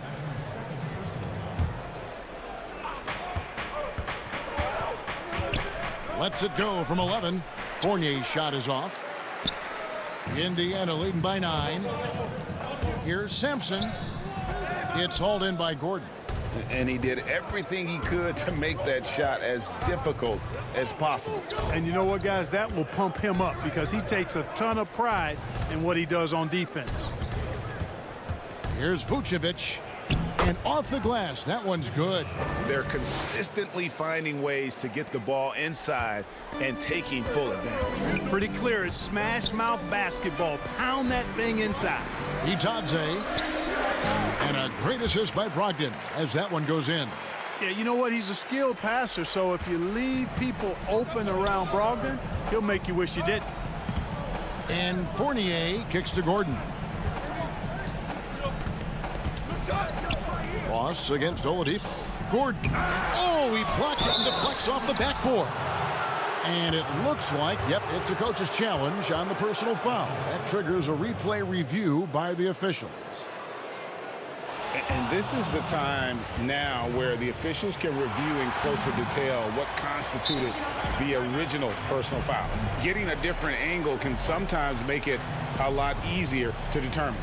Greg, indeed, and the one thing with replay review is that when you see the slow motion replays, you really get a new appreciation for just the immense speed at which these players are moving at, and how fast the action really is, and how hard it can be sometimes, you know, Greg, to make the right call. And so the word is in. They've decided that the call stands as it was made on the floor. And, you know, even if a coach still feels this wasn't the right call, you got to acknowledge the effort being put in to reviewing it. The double checking, and the game continues on. It's a chance now to catch up with the 4th member of our crew, Hall of Famer David Aldridge. Kevin, I was able to listen in on Nate McMillan talking to his team. He said, I love how we're shooting the basketball. You guys have been locked in from 3. Just keep taking makeable shots. If you don't have it, pass it to the guy who does. Kevin? Thank you, David. Augustine, no luck. I guess even he has to miss one of those once in a while. The kick out to Holiday. From outside the arc. Offensive rebound. And Warren able to finish. And the Pacers lead by 7. And here in the second half, their production on the offensive glass has slipped. I mean, they had the lead, but that has been an issue. I like to see Fournier step up in these situations. He's a player that's very confident and has no fear when the game is close. Oladipo, the pass to Brogdon. Drills it from outside. And, you know, even though he's not a lights-out shooter from deep, the defense still has to be more aggressive there. Fournier finds Gordon. And here's Vucevic. Magic moving the ball around. Fournier for 3. It's rebounded by Indiana. They led by as many as 18 points. To the paint. A shot by Holiday. Nobody around. And Indiana, another 3. And Clark, your love for the Buckeye State has never been questioned. What was the best part of growing up as a kid in Ohio? Well, I think a number of things. One, having family around, extended family as well as immediate family, but also the sports love that exists throughout the state. And being able to experience that and enjoy that with my dad and siblings, that's special. And having a career in basketball that I've had makes it even more special. And Indiana making a change here. McDermott's checked in. Here's Turner. Lays it up off the glass. Exceptional skills for Turner down in the paint. This guy, I think, has the potential to be a dominant player inside for a lot of years. Ross with it. 1:06 left here in the 4th quarter. Shot clock at 6. From deep three-point range, the Magic again can't hit. And maybe he thinks he has that type of range, but I'm not sure who'd agree with him. Yeah, you know what? Sometimes guys have the green light to take that shot, but I don't think he's one of them. Brogdon the pass to Holiday.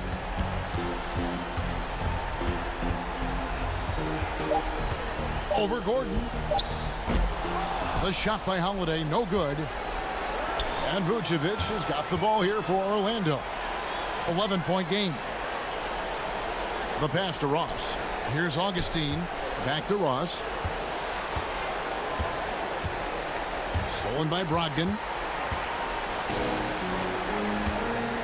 Outside Holiday. Pass to McDermott.